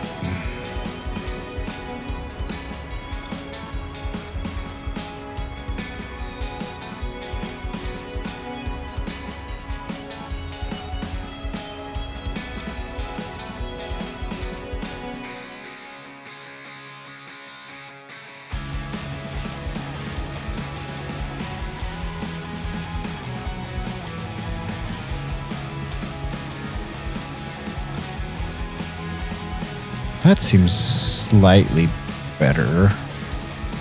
And then the tower's there. How does that feel? All right.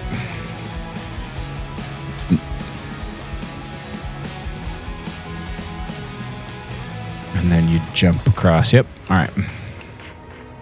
Good. Hey, we figured it out.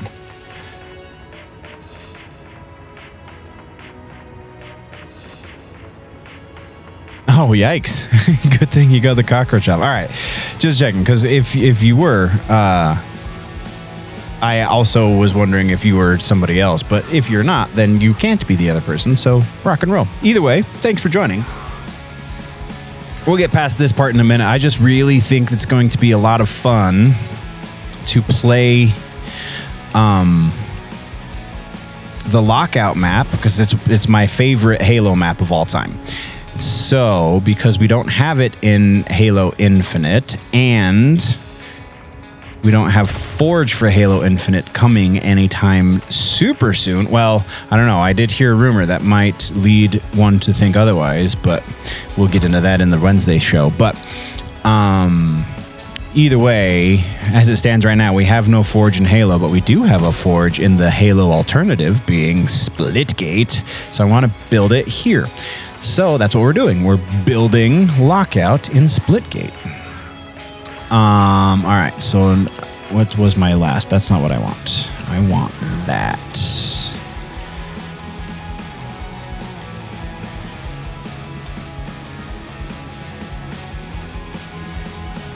It's in my room somewhere. Oh no, dude. Yikes. Those little bastards are sneaky. I'm not even gonna lie. Like, I'm grateful I don't have an issue with them, just because I've never had good dealings when it comes to cockroaches. I mean, I don't know that anybody ever has. So should this be all the way over like this? Or is it lined up here? I think it's lined up here. I think it's lined up with that, because you go through...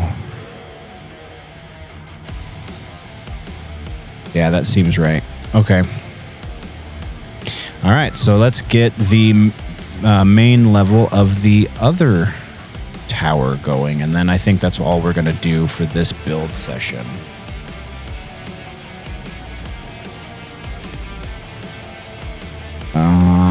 We want blocks, we want floors, we want the 8x8.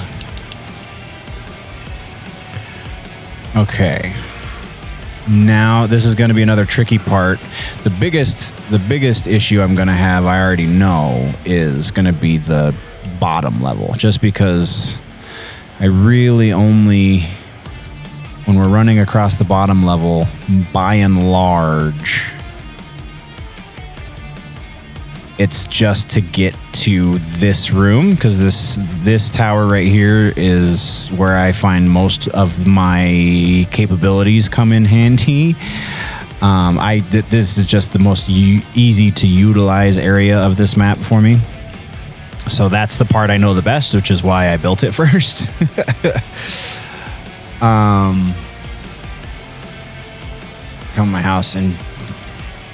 Oh, you got some nasty neighbors or what? Yeah, oh no, it's quite hot here as well, sir, so I feel you on that. Alright, so let's see what I can remember. And we might have to just play a little Master Chief Collection just so I can refresh my memory, but that is not going to help necessarily, because once we come out of Splitgate, we will be going elsewhere. And then... Okay, so this area is coming back to me a little bit. You come across... This needs to be a bigger gap, I think.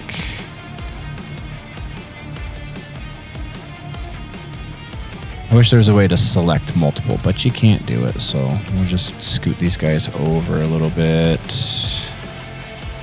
And then get another...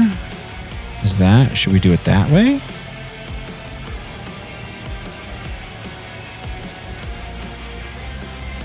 Watching Joe Bob again on the other screen. The first movie for this week's Joe Bob is The Stepfather. Horror movie aficionados should know that movie. It sounded vaguely familiar to me. I don't really like the older horror as much. Well, or older and lower budget horror. That seems like it's too far away now.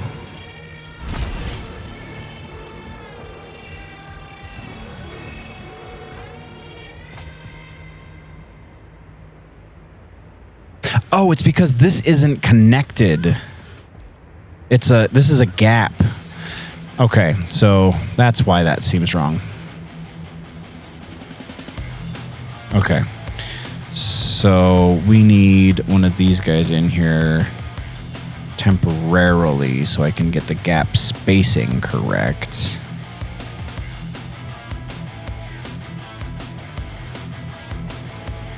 What? What good could that possibly do? Why would they put pee on their plants, dude? That seems like a very bad choice. Are they trying to kill their plants because, like, you know, ammonia? But that just seems that's a poor choice. Fertilizer. Yeah, let's pee on the plants. It's a weird. This stream has gone in a very interesting direction right now, I think, but I'm okay with it.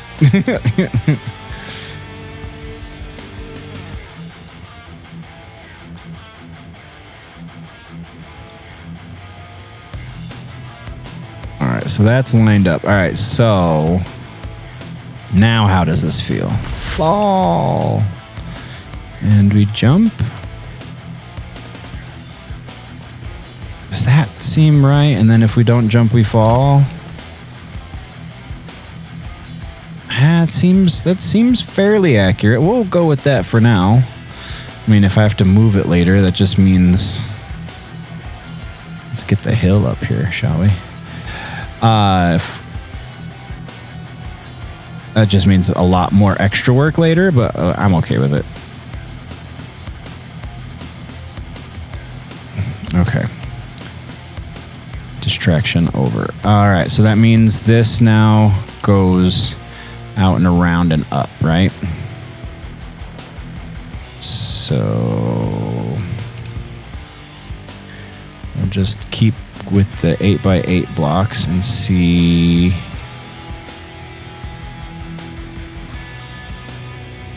Oh, but there's the... How are we going to do that? Because there's the well, let's put this wall up so we at least can see it. All right. What is that? King of the Hill. Okay. We need a wall.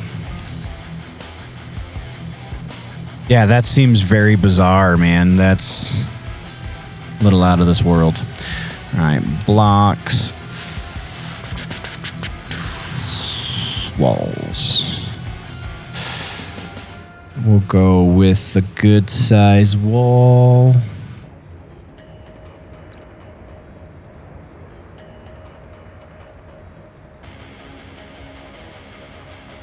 No, we'll go with a big corner. Yeah, I think that's good.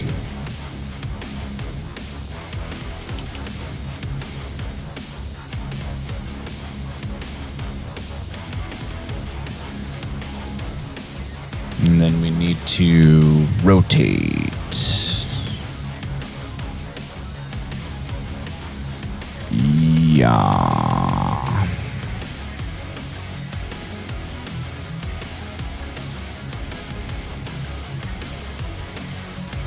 This way? I think so. I think that's right.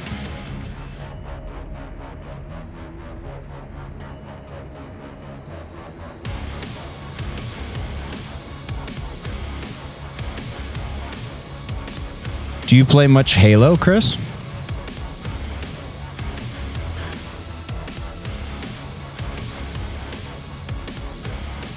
Okay.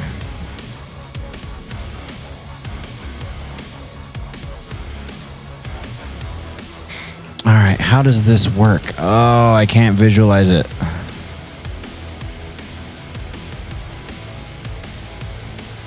I know we at least have another one of these here. And then one of these guys.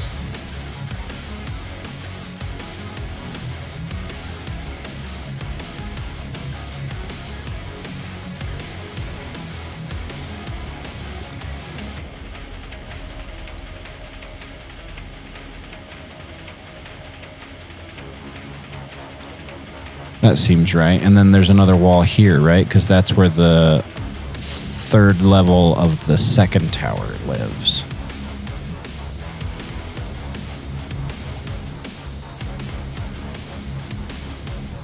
And then that needs to be in a ramp. Because this is only so wide. Okay. So let's get rid of that guy. Let's do this.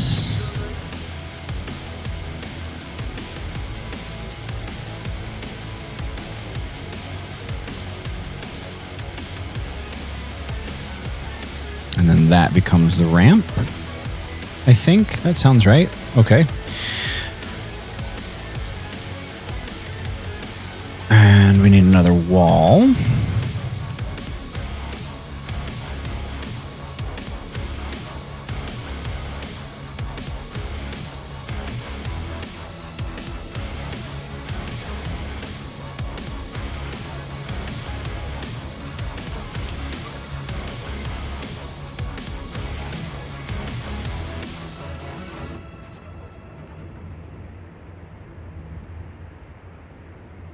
Oh, come on. What the hell?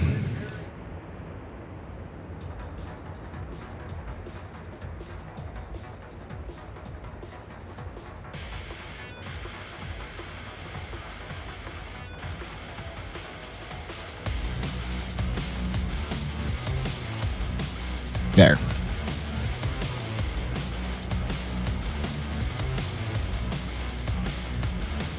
Is that as wide as it is? Let's see. Let's get into it in this mode. All right. So jump. And we're here. And we jump. No, I think that's too wide. I think it just goes there. I think we can get rid of both of those, actually.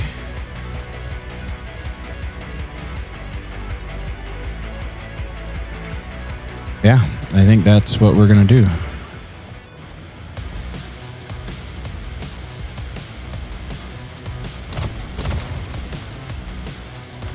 All right, so we're going to just clear this out real quick. And then that seems wide enough. Okay. So we're going to clear this out real quick, and then we're going to play a couple rounds in the split gate.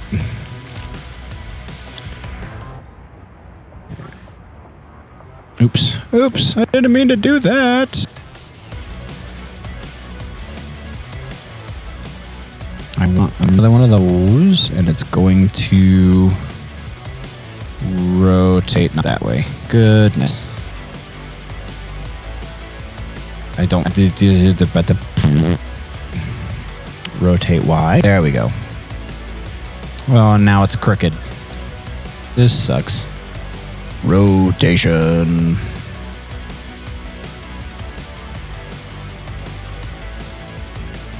Sure, that's fine. And that goes there. All right, so we've got the center pad. Yeah, that's starting to really look like it, isn't it? Usually play Mario. Fair enough. Mario works. I dig Mario. I don't have a Switch yet. I keep almost buying a Switch and not doing it for some reason. Because, you know, money, bills and things. I have to adult sometimes. But yeah, that's looking really good now that we've got the center pad done and started on the other tower. Really starting to look like Lockout. All right, so let's jump in, play a couple of matches. That looks great. Save map. Exit. What's your favorite Mario game? Luigi's Mansion? That's not technically a Mario game. Because it's just Luigi. I need to get a Switch so we can play the new Luigi's Mansion.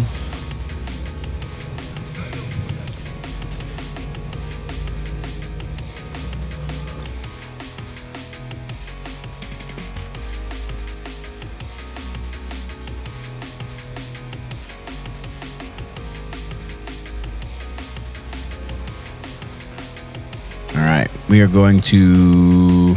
What's a featured playlist? Super Lockdown, Super Hot Zone. We'll play a round or two here.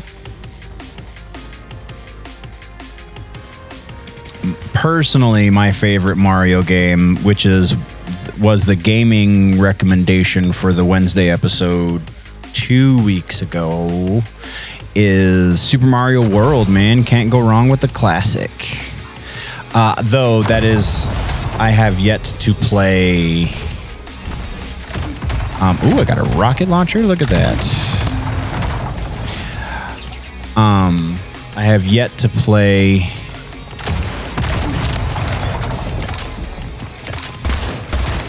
Mario Maker, and I hear there's a lot of great stuff going on in Mario Maker.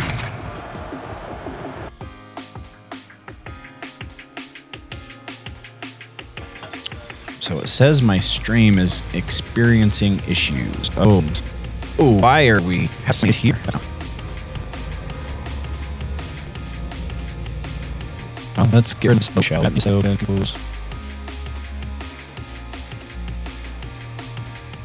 Right now. Lux Mars. Oh, I mean. Oof. This garbage round.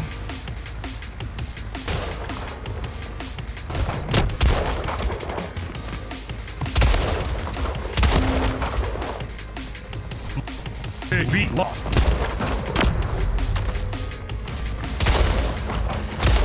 Oh. C. T-shirt. C. Lost.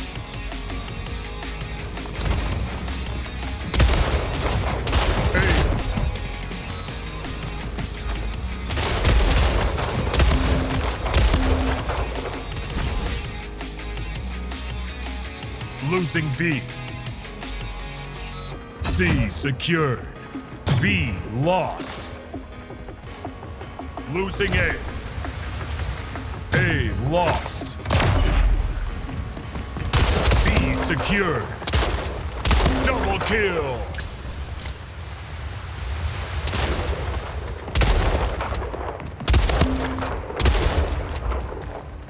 Losing C. A secured. C lost.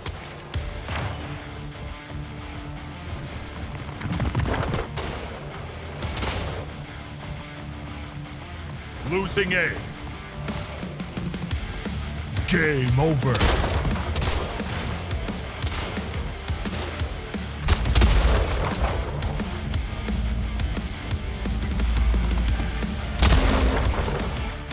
Something super weird is going on right now. Like, I see.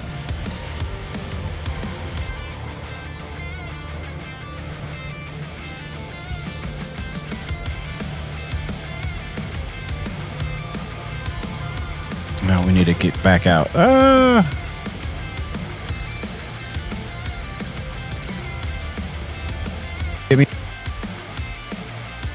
It is taking 3 seconds to render a frame. This is not good.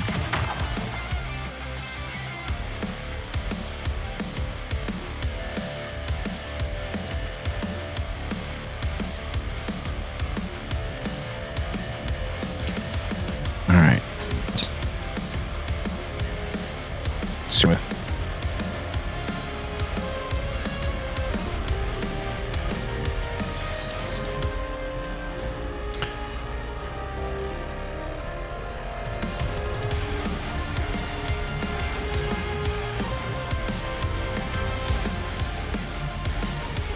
Losing half of our frames. What is going on?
I don't know. There's something is crazy going on right now with computer. It is really freaking out.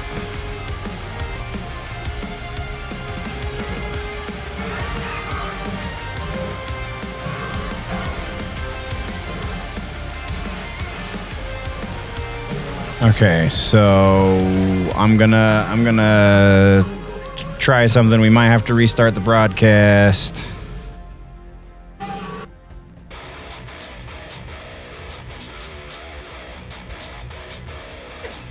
All right, so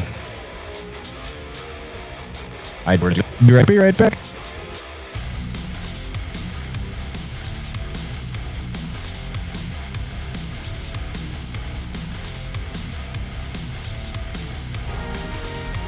All right, and we're back up. Oh boy. All right. Maybe. There we go. That was weird. I have really no idea what just happened. We will wait for chat to, well, looks like we might be running back into those same issues. Oh, nope, we're good. Task manager comes back up. Everything looks better. Okay. So that means I'm gonna have to do a little bit more editing on this one than I wanted to, but it is what it is. Hi!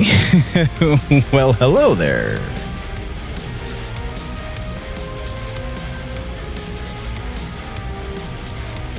No idea what just happened. But we're gonna get back into it because there's no reason why that should have happened.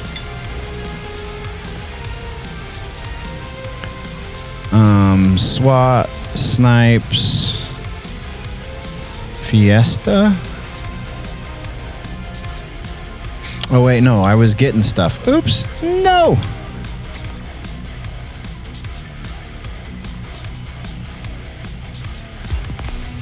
It was giving me stuff to play here.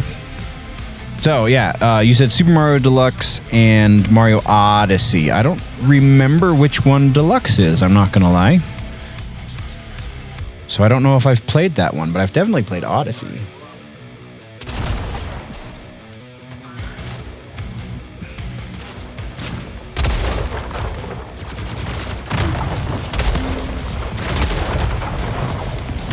Oh, blown out of the water.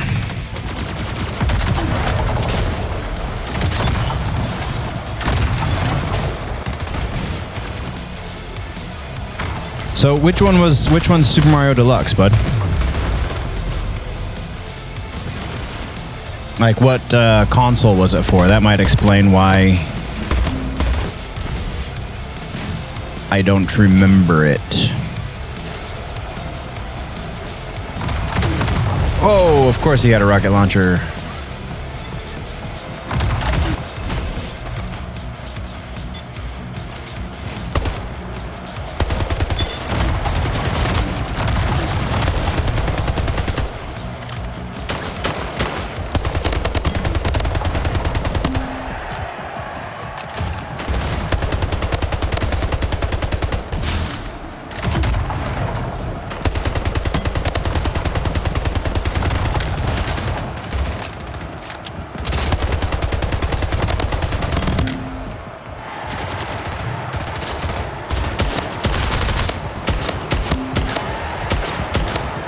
Oh, Mario Deluxe's newer Mario game. Come out for the Switch. Yep, that's why. Came out a couple months ago. Don't know if it's still considered. Yeah, if it's for the Switch, I would say it's new. But that's probably because I'm old.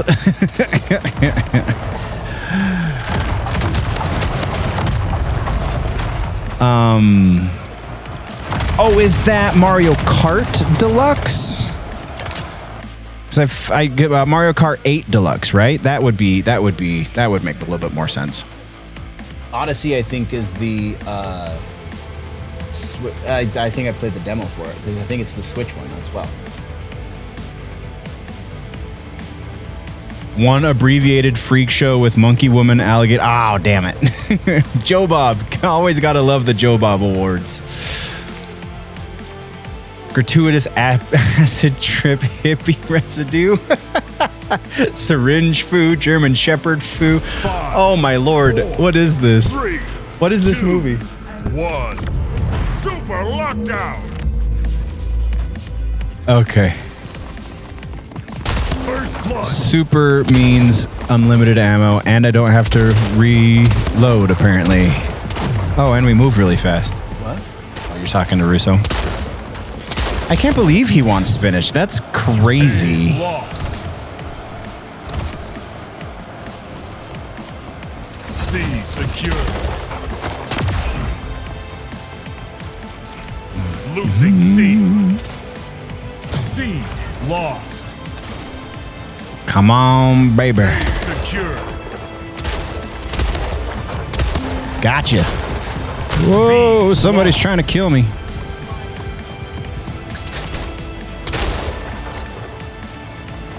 All right, let's go get C. No, no, I don't want to be up here.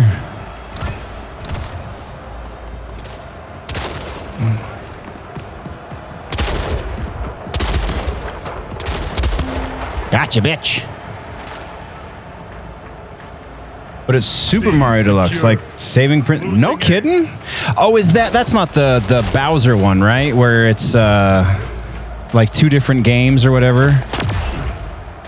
Losing C. Oh, B is above me. Okay. C lost. Shush. Lockdown conceded. Aw, Lost crap. the lead. Hills moving.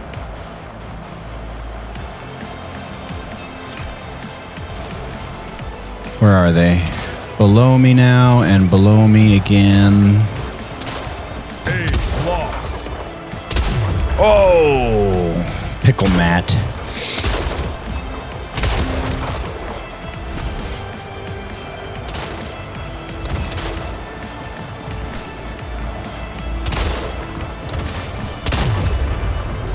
Ouch.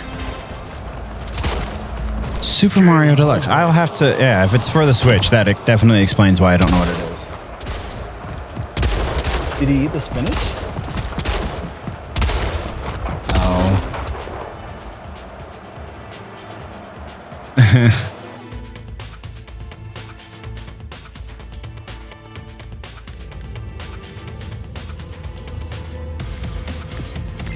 Nah, I don't want to go Google it right now because I don't know if that's going to screw up the stream again. That was totally bizarre.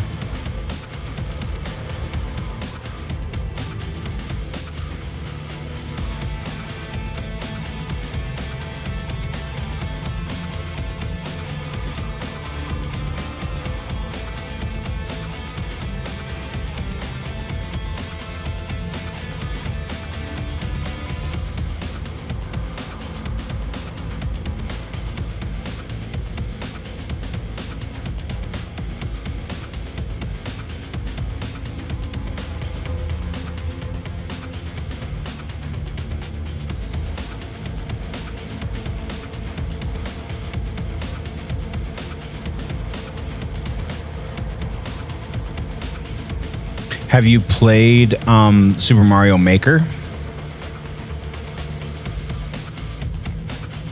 It has Super Luigi? Awesome.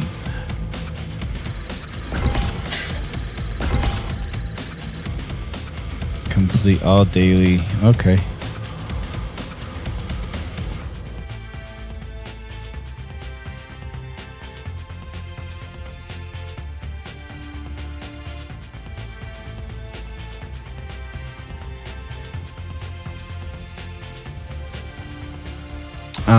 Yeah, I feel like I want to do some quick play and then we'll switch games. That's what we're gonna do.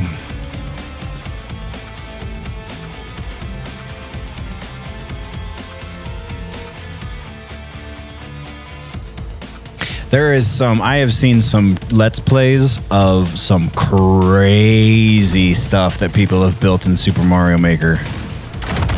Oh.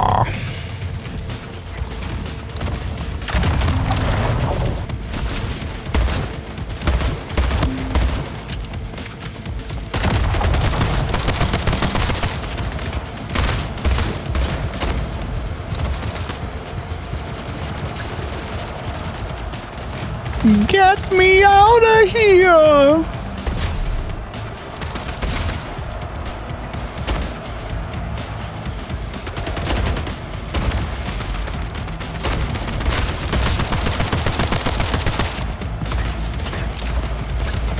Oh, it's not open. It's not an open portal. This is why I don't play free for all. I've seen speedruns on Mario Maker. Yeah, that's the when some of the stuff that they make in Mario Maker. Oh, did we determine what this movie was? No.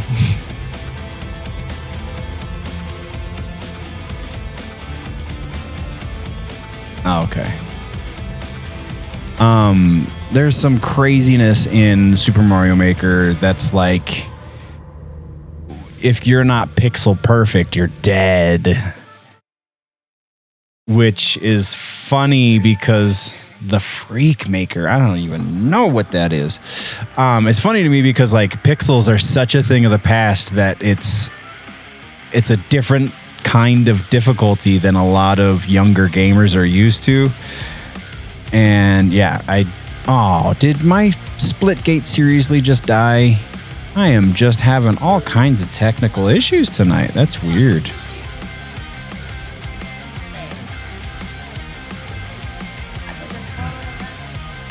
Freak Maker, is that what it was?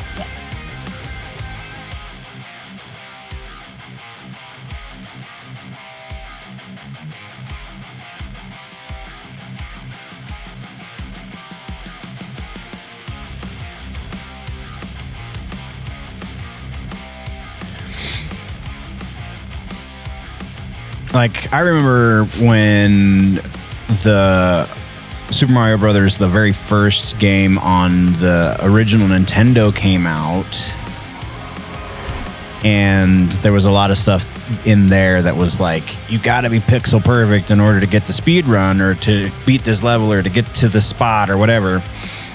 So like, it's something I'm used to. Found a Jurassic Park board game in your... Oh, that's cool.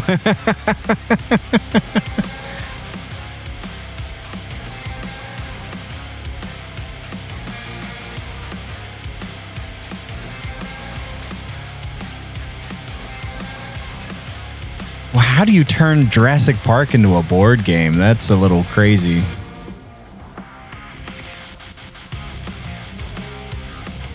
Daily challenges are...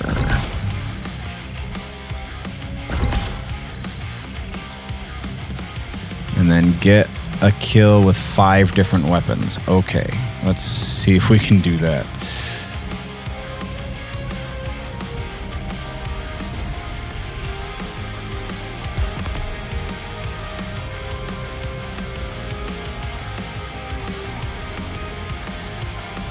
Five different weapons.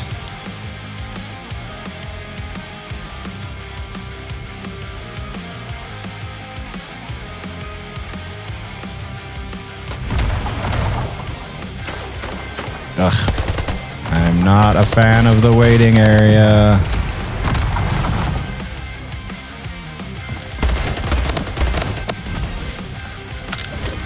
Oh.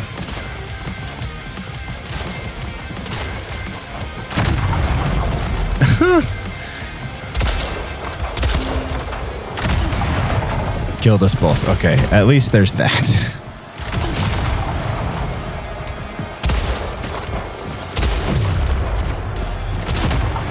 Did he do it again? Yeah. Oh, it is .generally nerdy because I got... My TikTok got deleted somehow and they couldn't figure it out. So, and then they said, well, after 30 days, you can't get it back. And they took so long trying to fix it that I couldn't get it back anymore. So now it's .generally nerdy. But because of that, I haven't really been doing a whole lot on the TikTok. So if you're looking for the shorts, all of the shorts go to the second YouTube channel, which is Nerd News Clips. So all of the short content and all of the secondary content goes up there. I do some of that stuff on the Instagram as well because they haven't screwed me over yet. But you can't schedule posts anymore on TikTok, and you can't schedule short posts anyway on Instagram. So it's a little bit more difficult for me to do posting stuff on those two platforms. I can schedule long form content on Instagram, but nobody watches long form content on Instagram. You go to YouTube for long form content. So, yeah, I don't know. It's just, things are weird. TikTok took away the schedule option, which is the only way I can get posts done in the middle of the day because I have a day job. So working a day job makes it difficult to do content creation stuff because I don't get paid really anything for the content at the moment. So I got to pay my bills somehow, and that makes it difficult to do both. Unless I can schedule posts, because if I can schedule posts, I can just set 5-7 posts for the week, and then I'm good.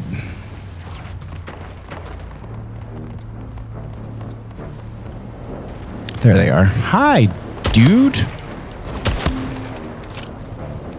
Oh, what? Thank you. Tied the leader. Heck yeah, we Lost did. the lead. Aww. I don't like this map just because it's hard to find people. 5 minutes remaining. Tied the leader. Lost the lead. And then I find people and they're shooting me in the back.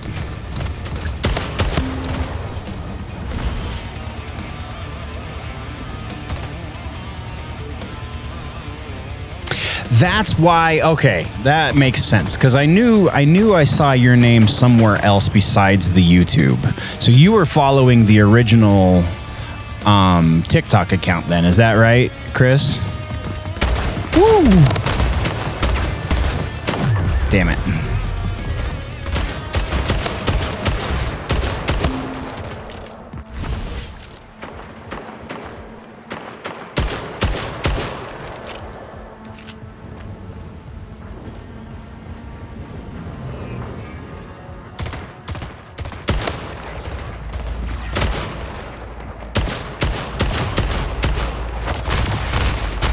Ah.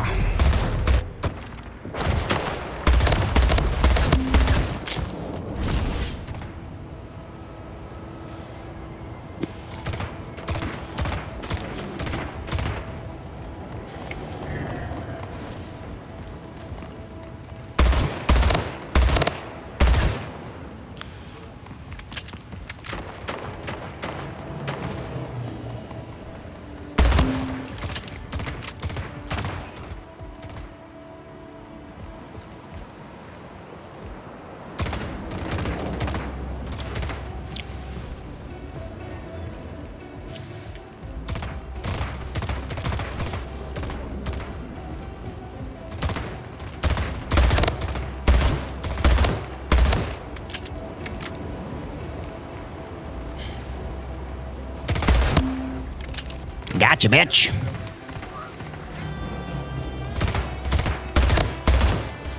Oh, come on.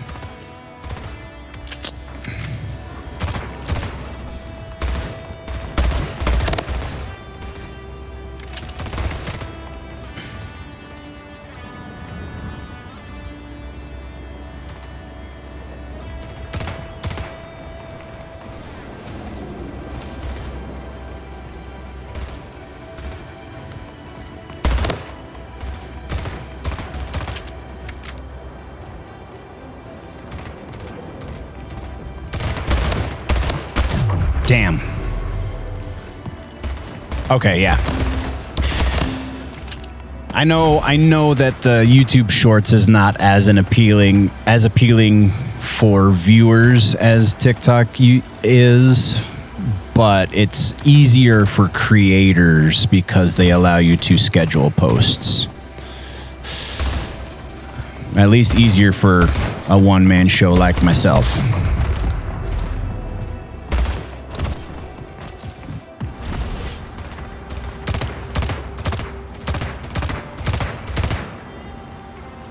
I hear him.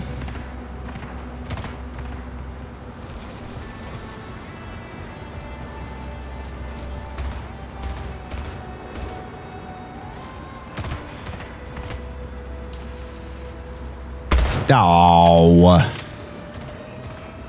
I think I need to change the sensitivity a little bit.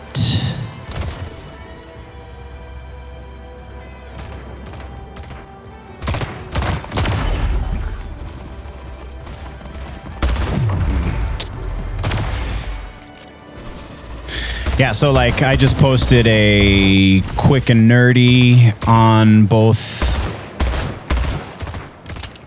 Instagram and YouTube Shorts. Slayer.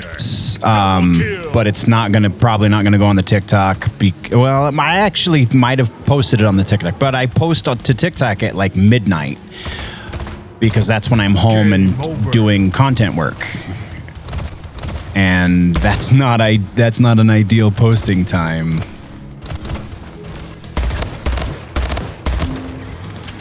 Wow, that shot didn't even hit the mark, but it still gave it to him. This was a yummy idea.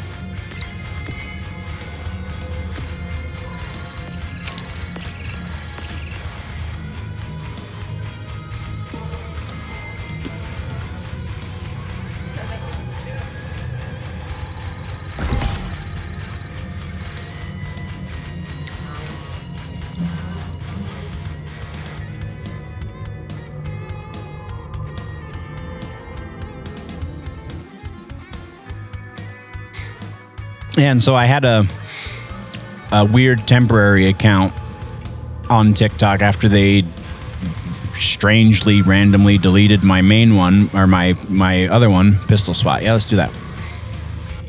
And it wouldn't let me follow anyone. Like, I would try to follow, and then I would open the page back up, and it would say I was following nobody. So that was short-lived as well.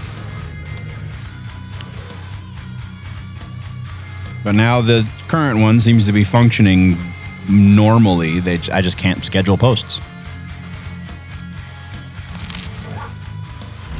5, 4, 3, 2, 1.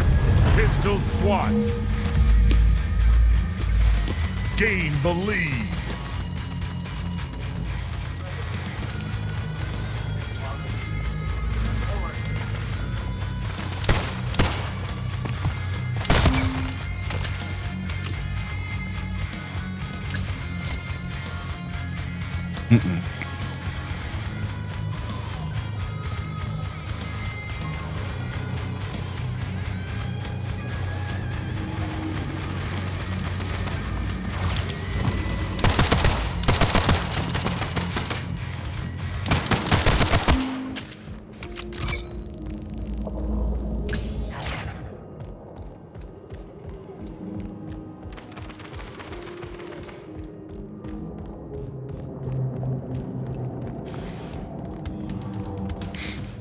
I also posted, I think it was last week, 5 minutes. Halo edit that I was pretty proud of.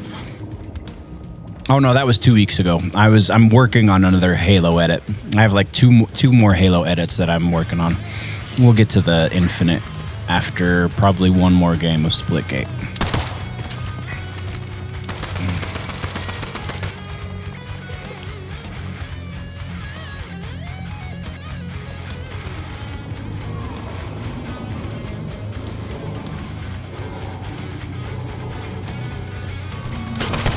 Oh, I looked away for 2 seconds.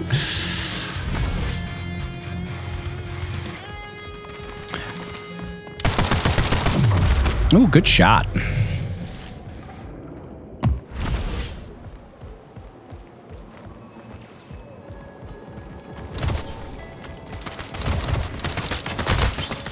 Hi. Got him.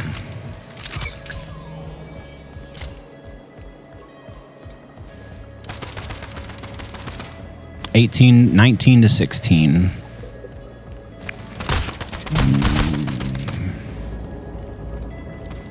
Come back. Thank you. Gotcha. I heard him coming. That's why I wear the headphones. Oh, he got me.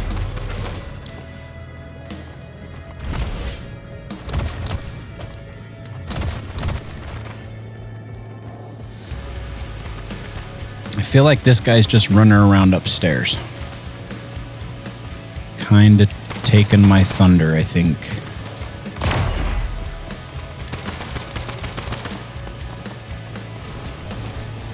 Sound design on Splitgate is not quite as good as Halo, because I have more difficulty pinpointing where the person whose footsteps I can hear actually is.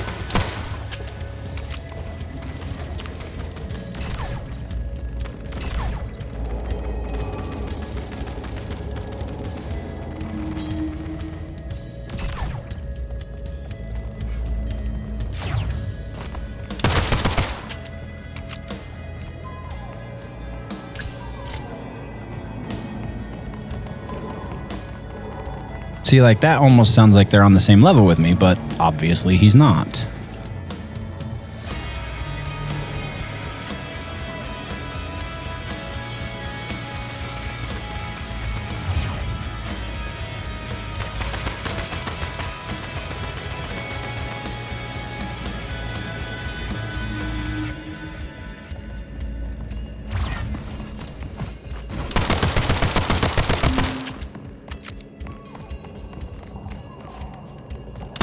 Slayer. Gotcha, bitch.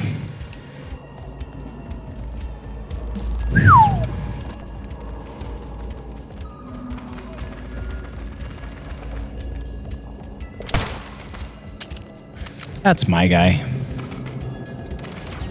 Sorry, I didn't mean to shoot at you, boss.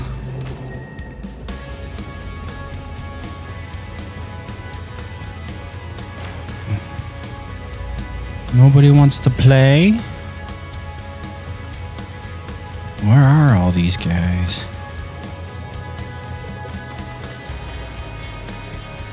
He was behind me, apparently. My dude got him. There we go. Oh, and then he kills me.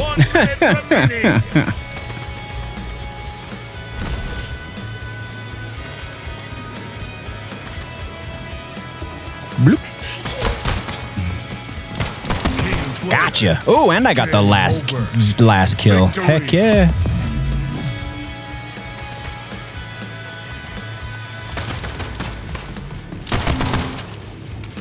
It looked better on the replay.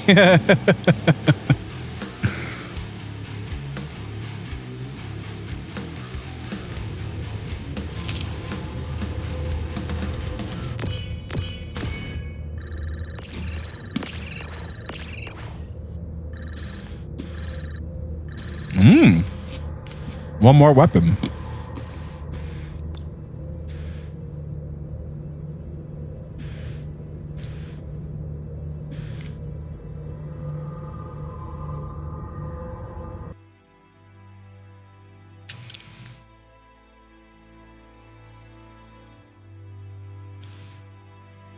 Hey, that guy's in Halloween.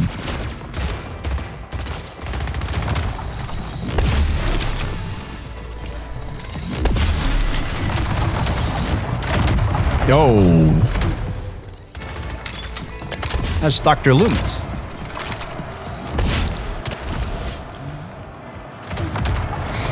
I wish it would count kills in the waiting area. People are so stupid with rocket launchers.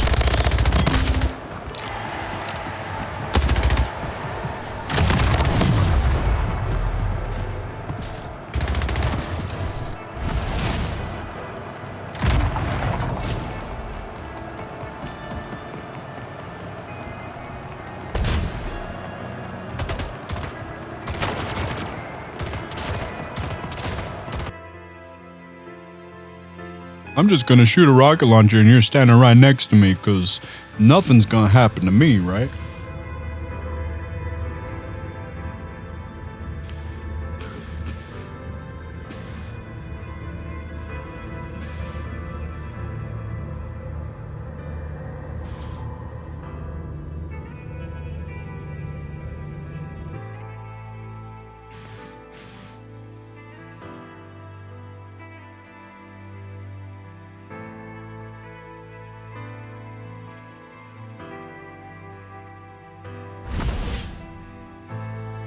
Game starts in 5, 4, 3, 2, 1. Team Hey, sniper rifle. All I got to do is get one kill, and I got a couple of awards coming my way. Oh, hi. gain the lead. All right. Snipe's got to go one way and one way only.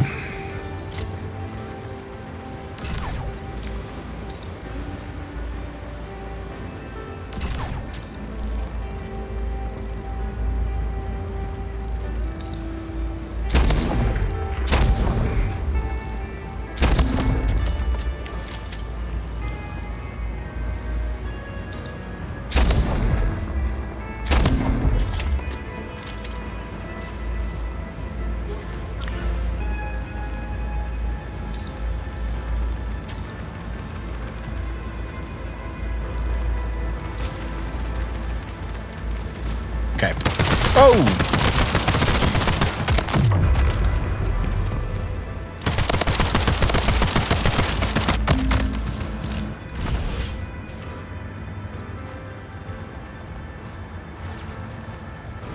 In the closing arguments, the dump lawyer said, called your testimony the perform time you were acting. Do you say to God? Says, here. Man, that's the world. Gain the lead. What the fuck? I think she's crazy. Yeah.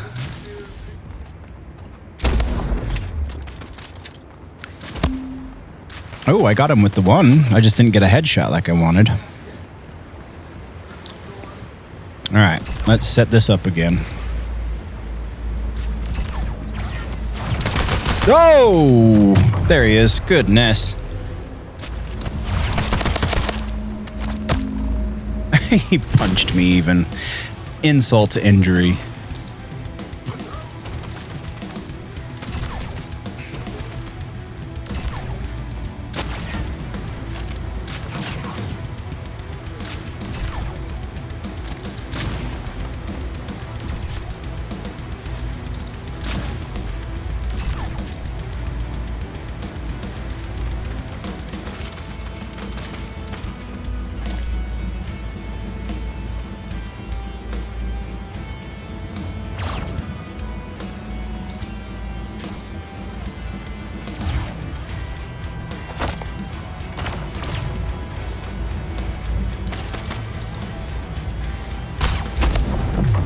Oh, he saw me. Crap.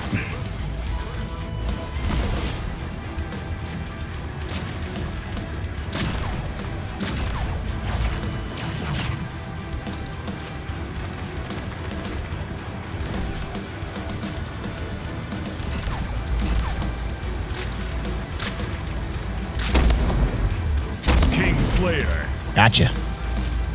21 to 13. Oof. We are definitely doing well.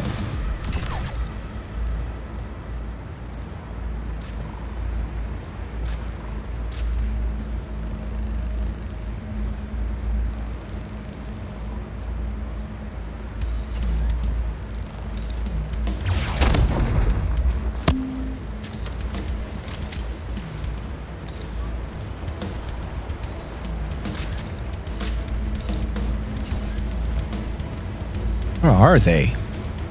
I see them not. Up right there. Through the portal. Oh, he got me. And then somebody got him.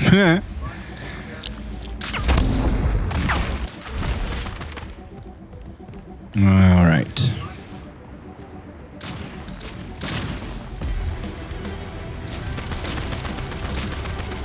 Isn't there one up there? I thought there was one up there. Oh, hello. Oh, hello, priest. Nope, that's not a person. That is something off in the distance.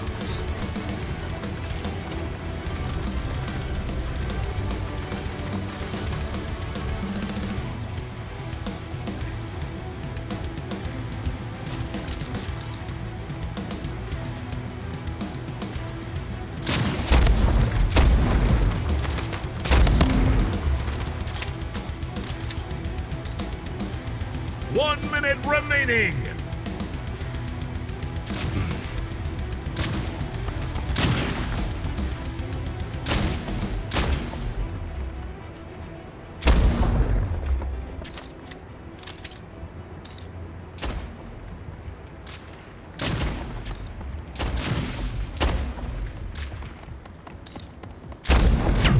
Ah! My spot was given away by my teammate. That sucks. Hi. I missed. Son of a bitch.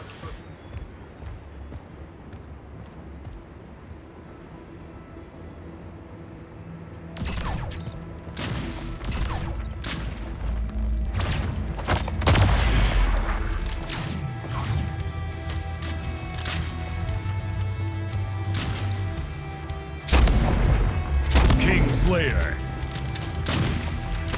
Gotcha, bitch. Game over. Yeah. Victory.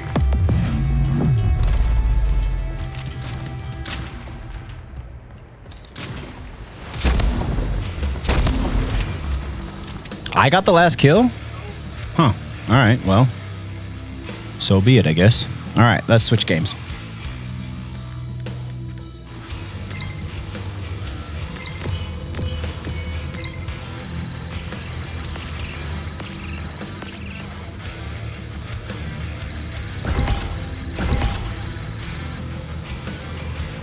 Kills in Sniper Frenzy.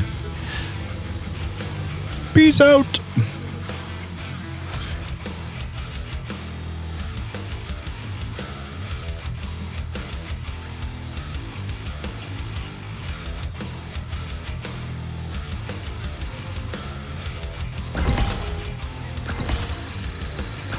Oh yeah.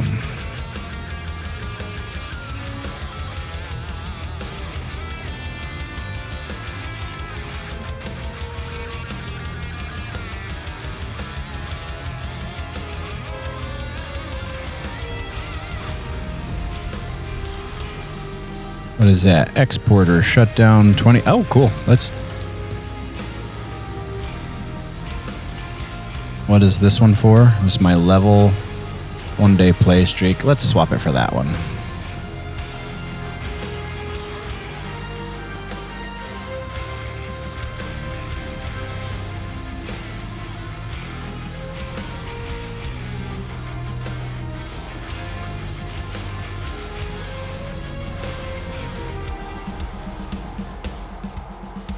I don't know why that's showing a flag, but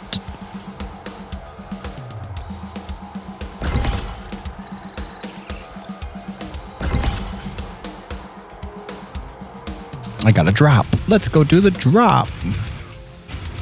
I don't remember how to do drops.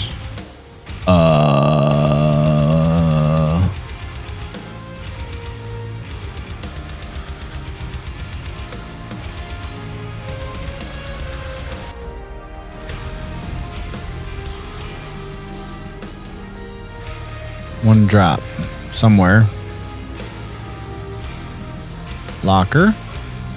No.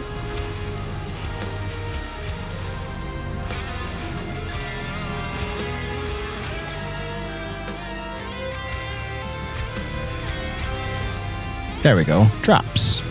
Open drops. Initiate drop.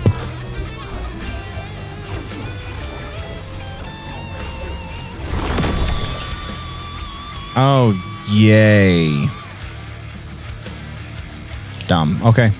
All right, let's switch games then. What did I get? I got something. You unlocked an achievement. Nope.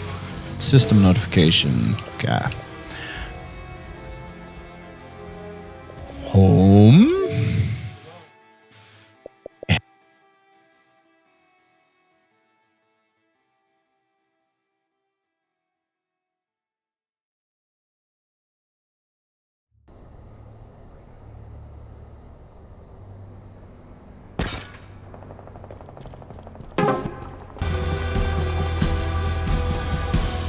Our foes claimed 2 of the 3. I don't know why this keeps happening. 3 zones. But we're back. Stitching all kinds of stuff together on this edit.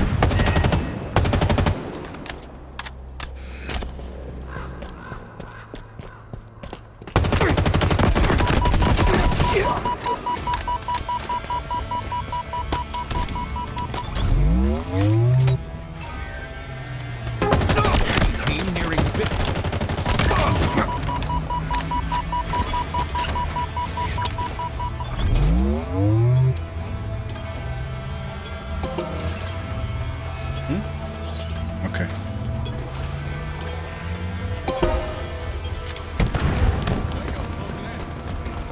Only 2? You could do better, human. Powerful elements inbound. 3 zones incoming.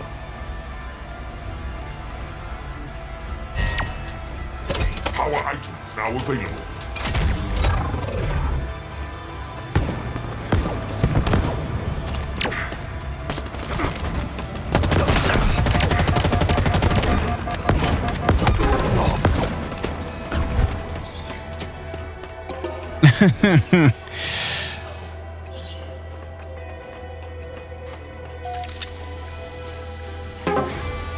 Defeat.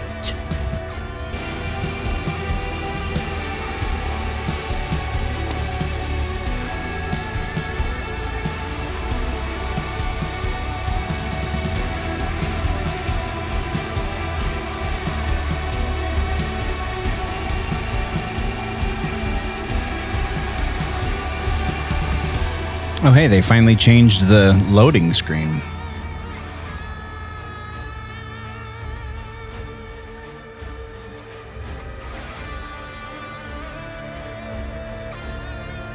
I don't know why. Yeah, I don't know why it keeps dying.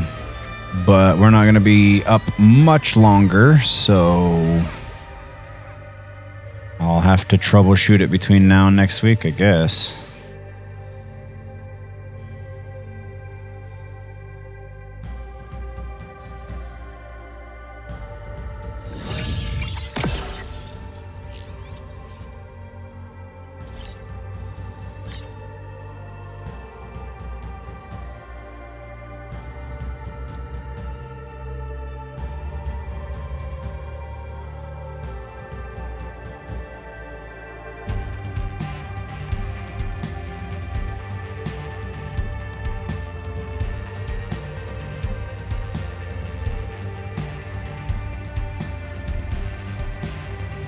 So I was asking before it died, since you're following on the TikTok, do you do any of those other platforms, any of the other short form platforms like Reels or YouTube Shorts?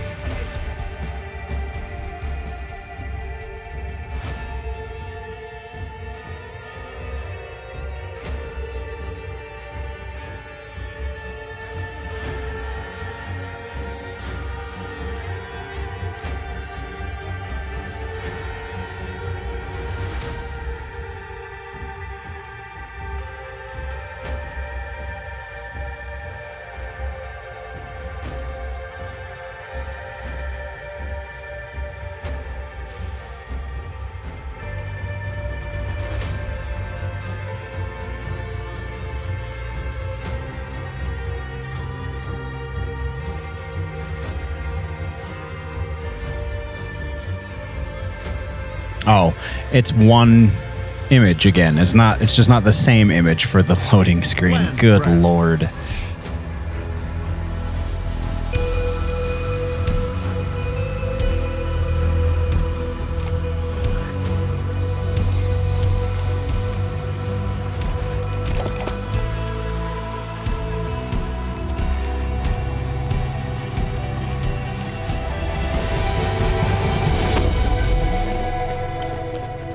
Capture the incoming zones. Oh, I was asking if, excuse me, if TikTok's the only short form platform you use, or do you do like YouTube Shorts or Instagram Reels or anything like that?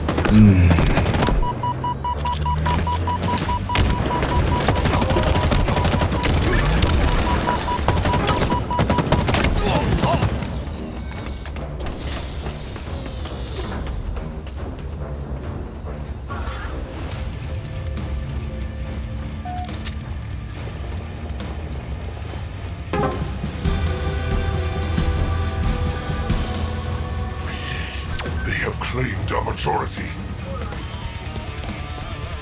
3 zones incoming.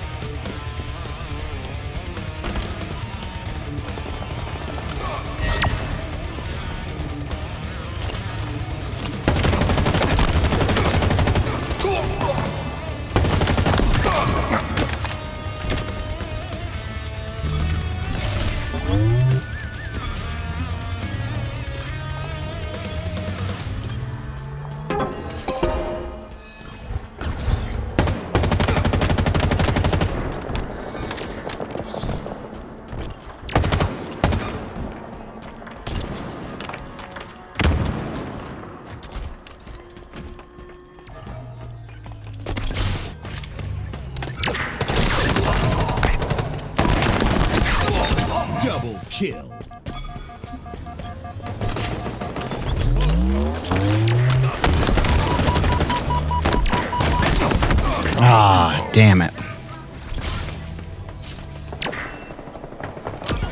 Usually, go on Reddit. Yeah.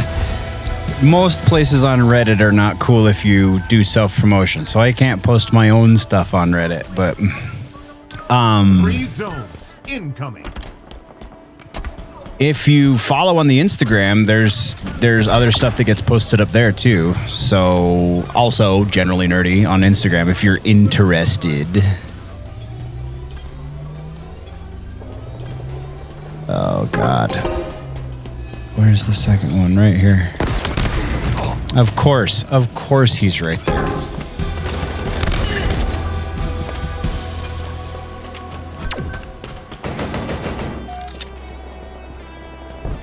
Three zones incoming.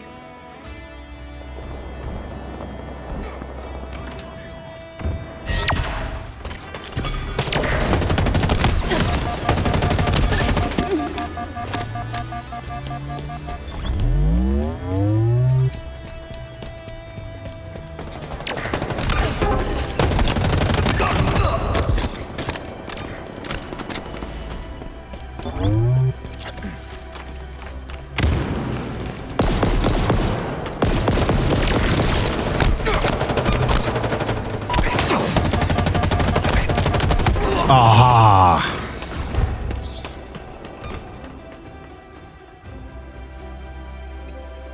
Honestly, I don't have the time to make a Reddit community all of my own.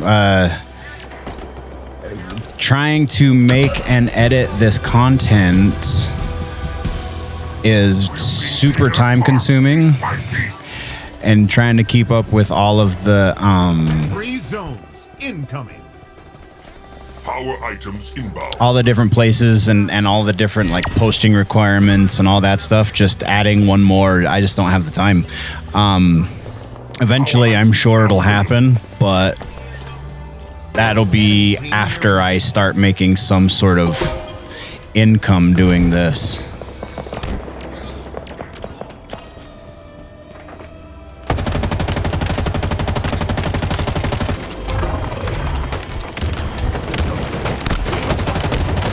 Majority is out. 3 zones incoming.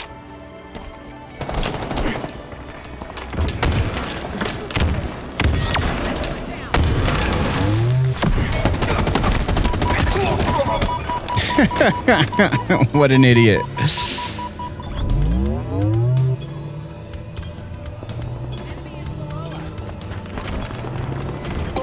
All right, let's go. I got 2 of them. That's garbage. My bad, bro. Sorry. Oh no, they didn't get 2 of them. This one's not done yet. Okie dokie.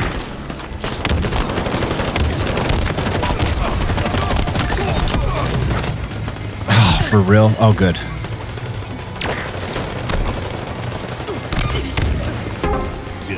Damn.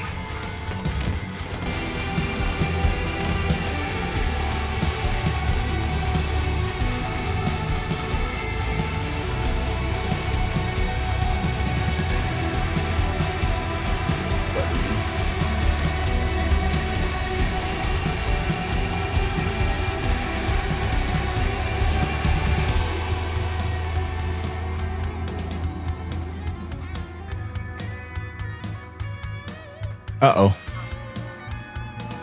Something weird's about to happen. All that makeup that lady's got on.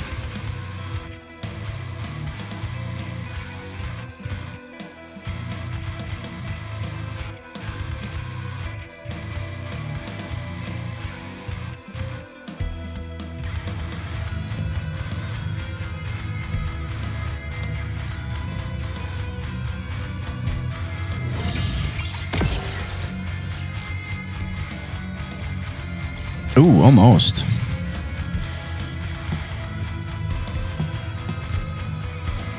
I was pretty positive on that one. Oh, because the rest of my team wasn't.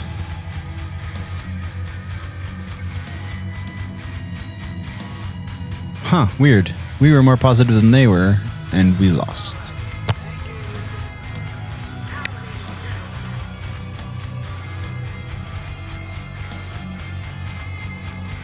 Wouldn't it be funny if that was Warwick Dave?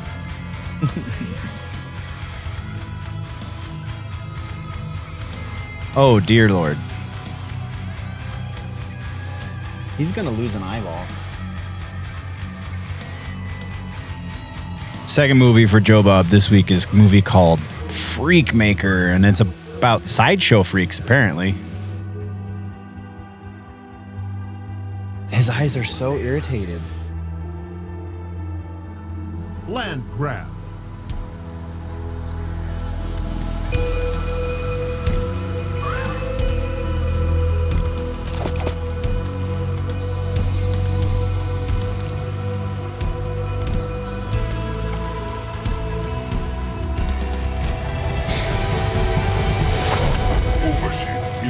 Overshield inbound. Overshield Gather as many inbound. zones as possible.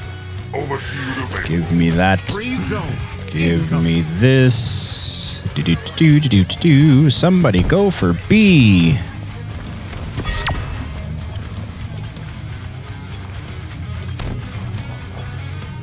Go for B, yo, go for B. Why are you coming this way? We got that one.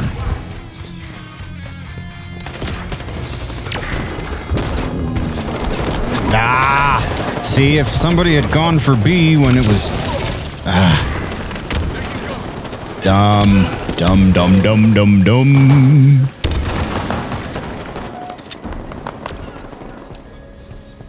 There we go.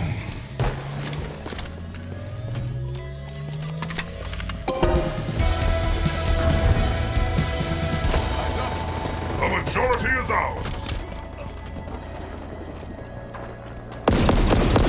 Free zones incoming. Ah. He was almost dead.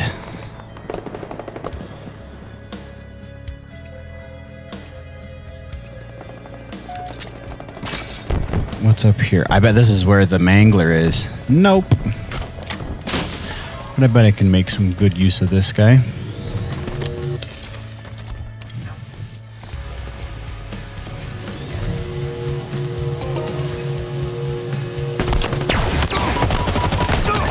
Gotcha.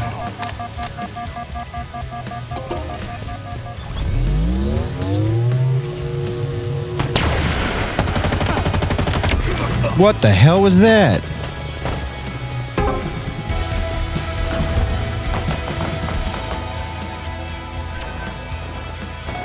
Bling. I don't know where the mangler is right now, but Free it's zones okay. incoming.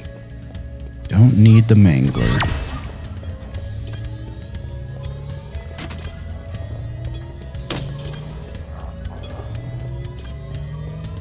C and B are ours. Where's A? Oh.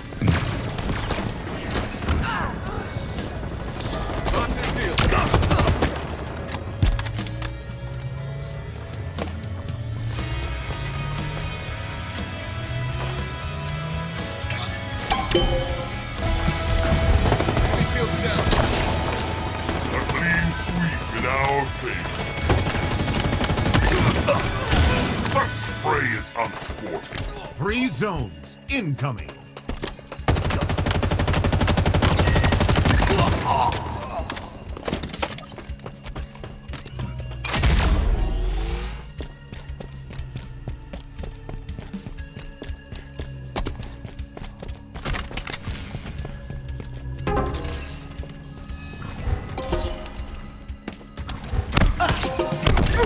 Wah, wah.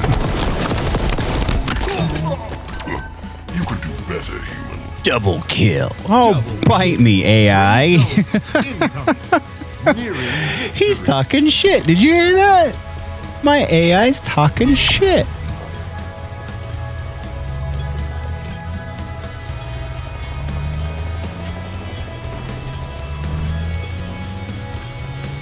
Oh.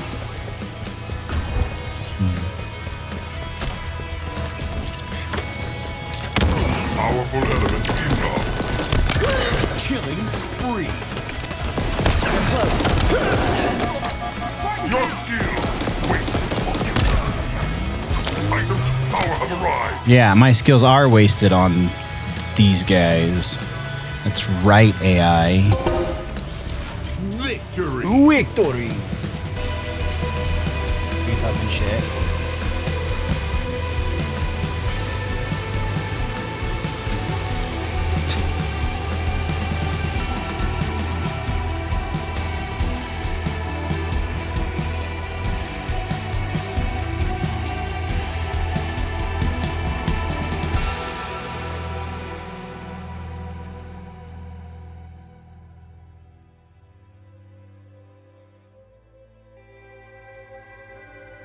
Are we those kind of people?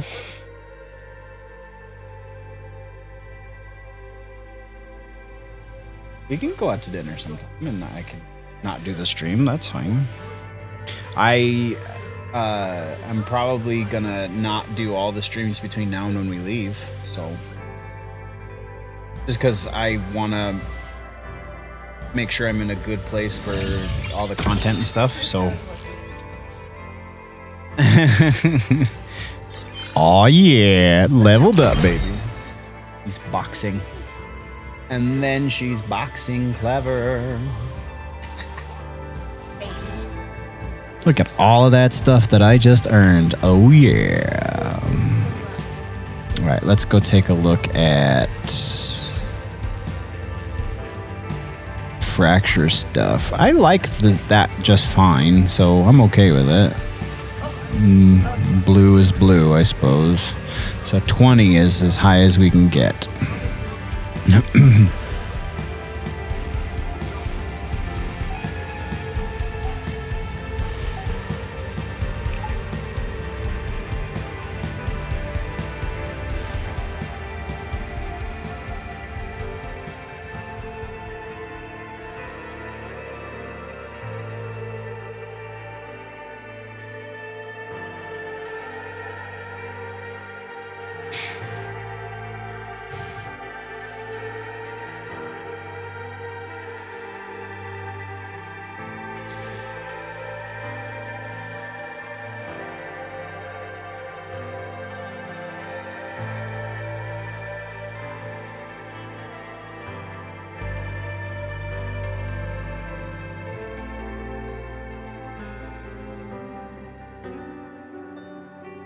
All right, I think this is going to be the last match. Another one down. Oh, really?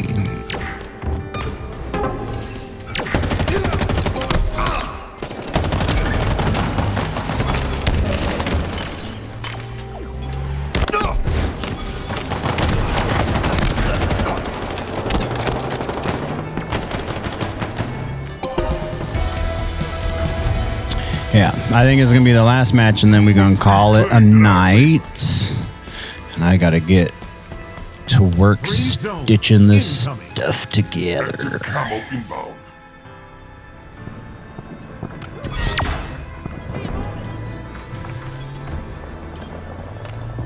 Active camo available. It's mine.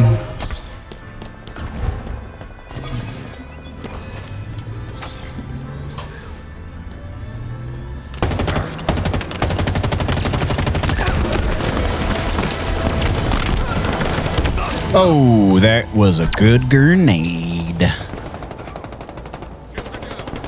3 zones Incoming. nearing victory.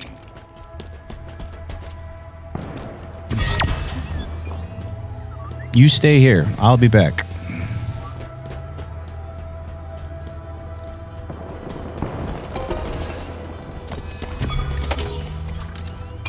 Stay silent. Stay deadly. Silent and deadly. That's right. I'm like a fart. Victory. Victory! Oh, that was so short.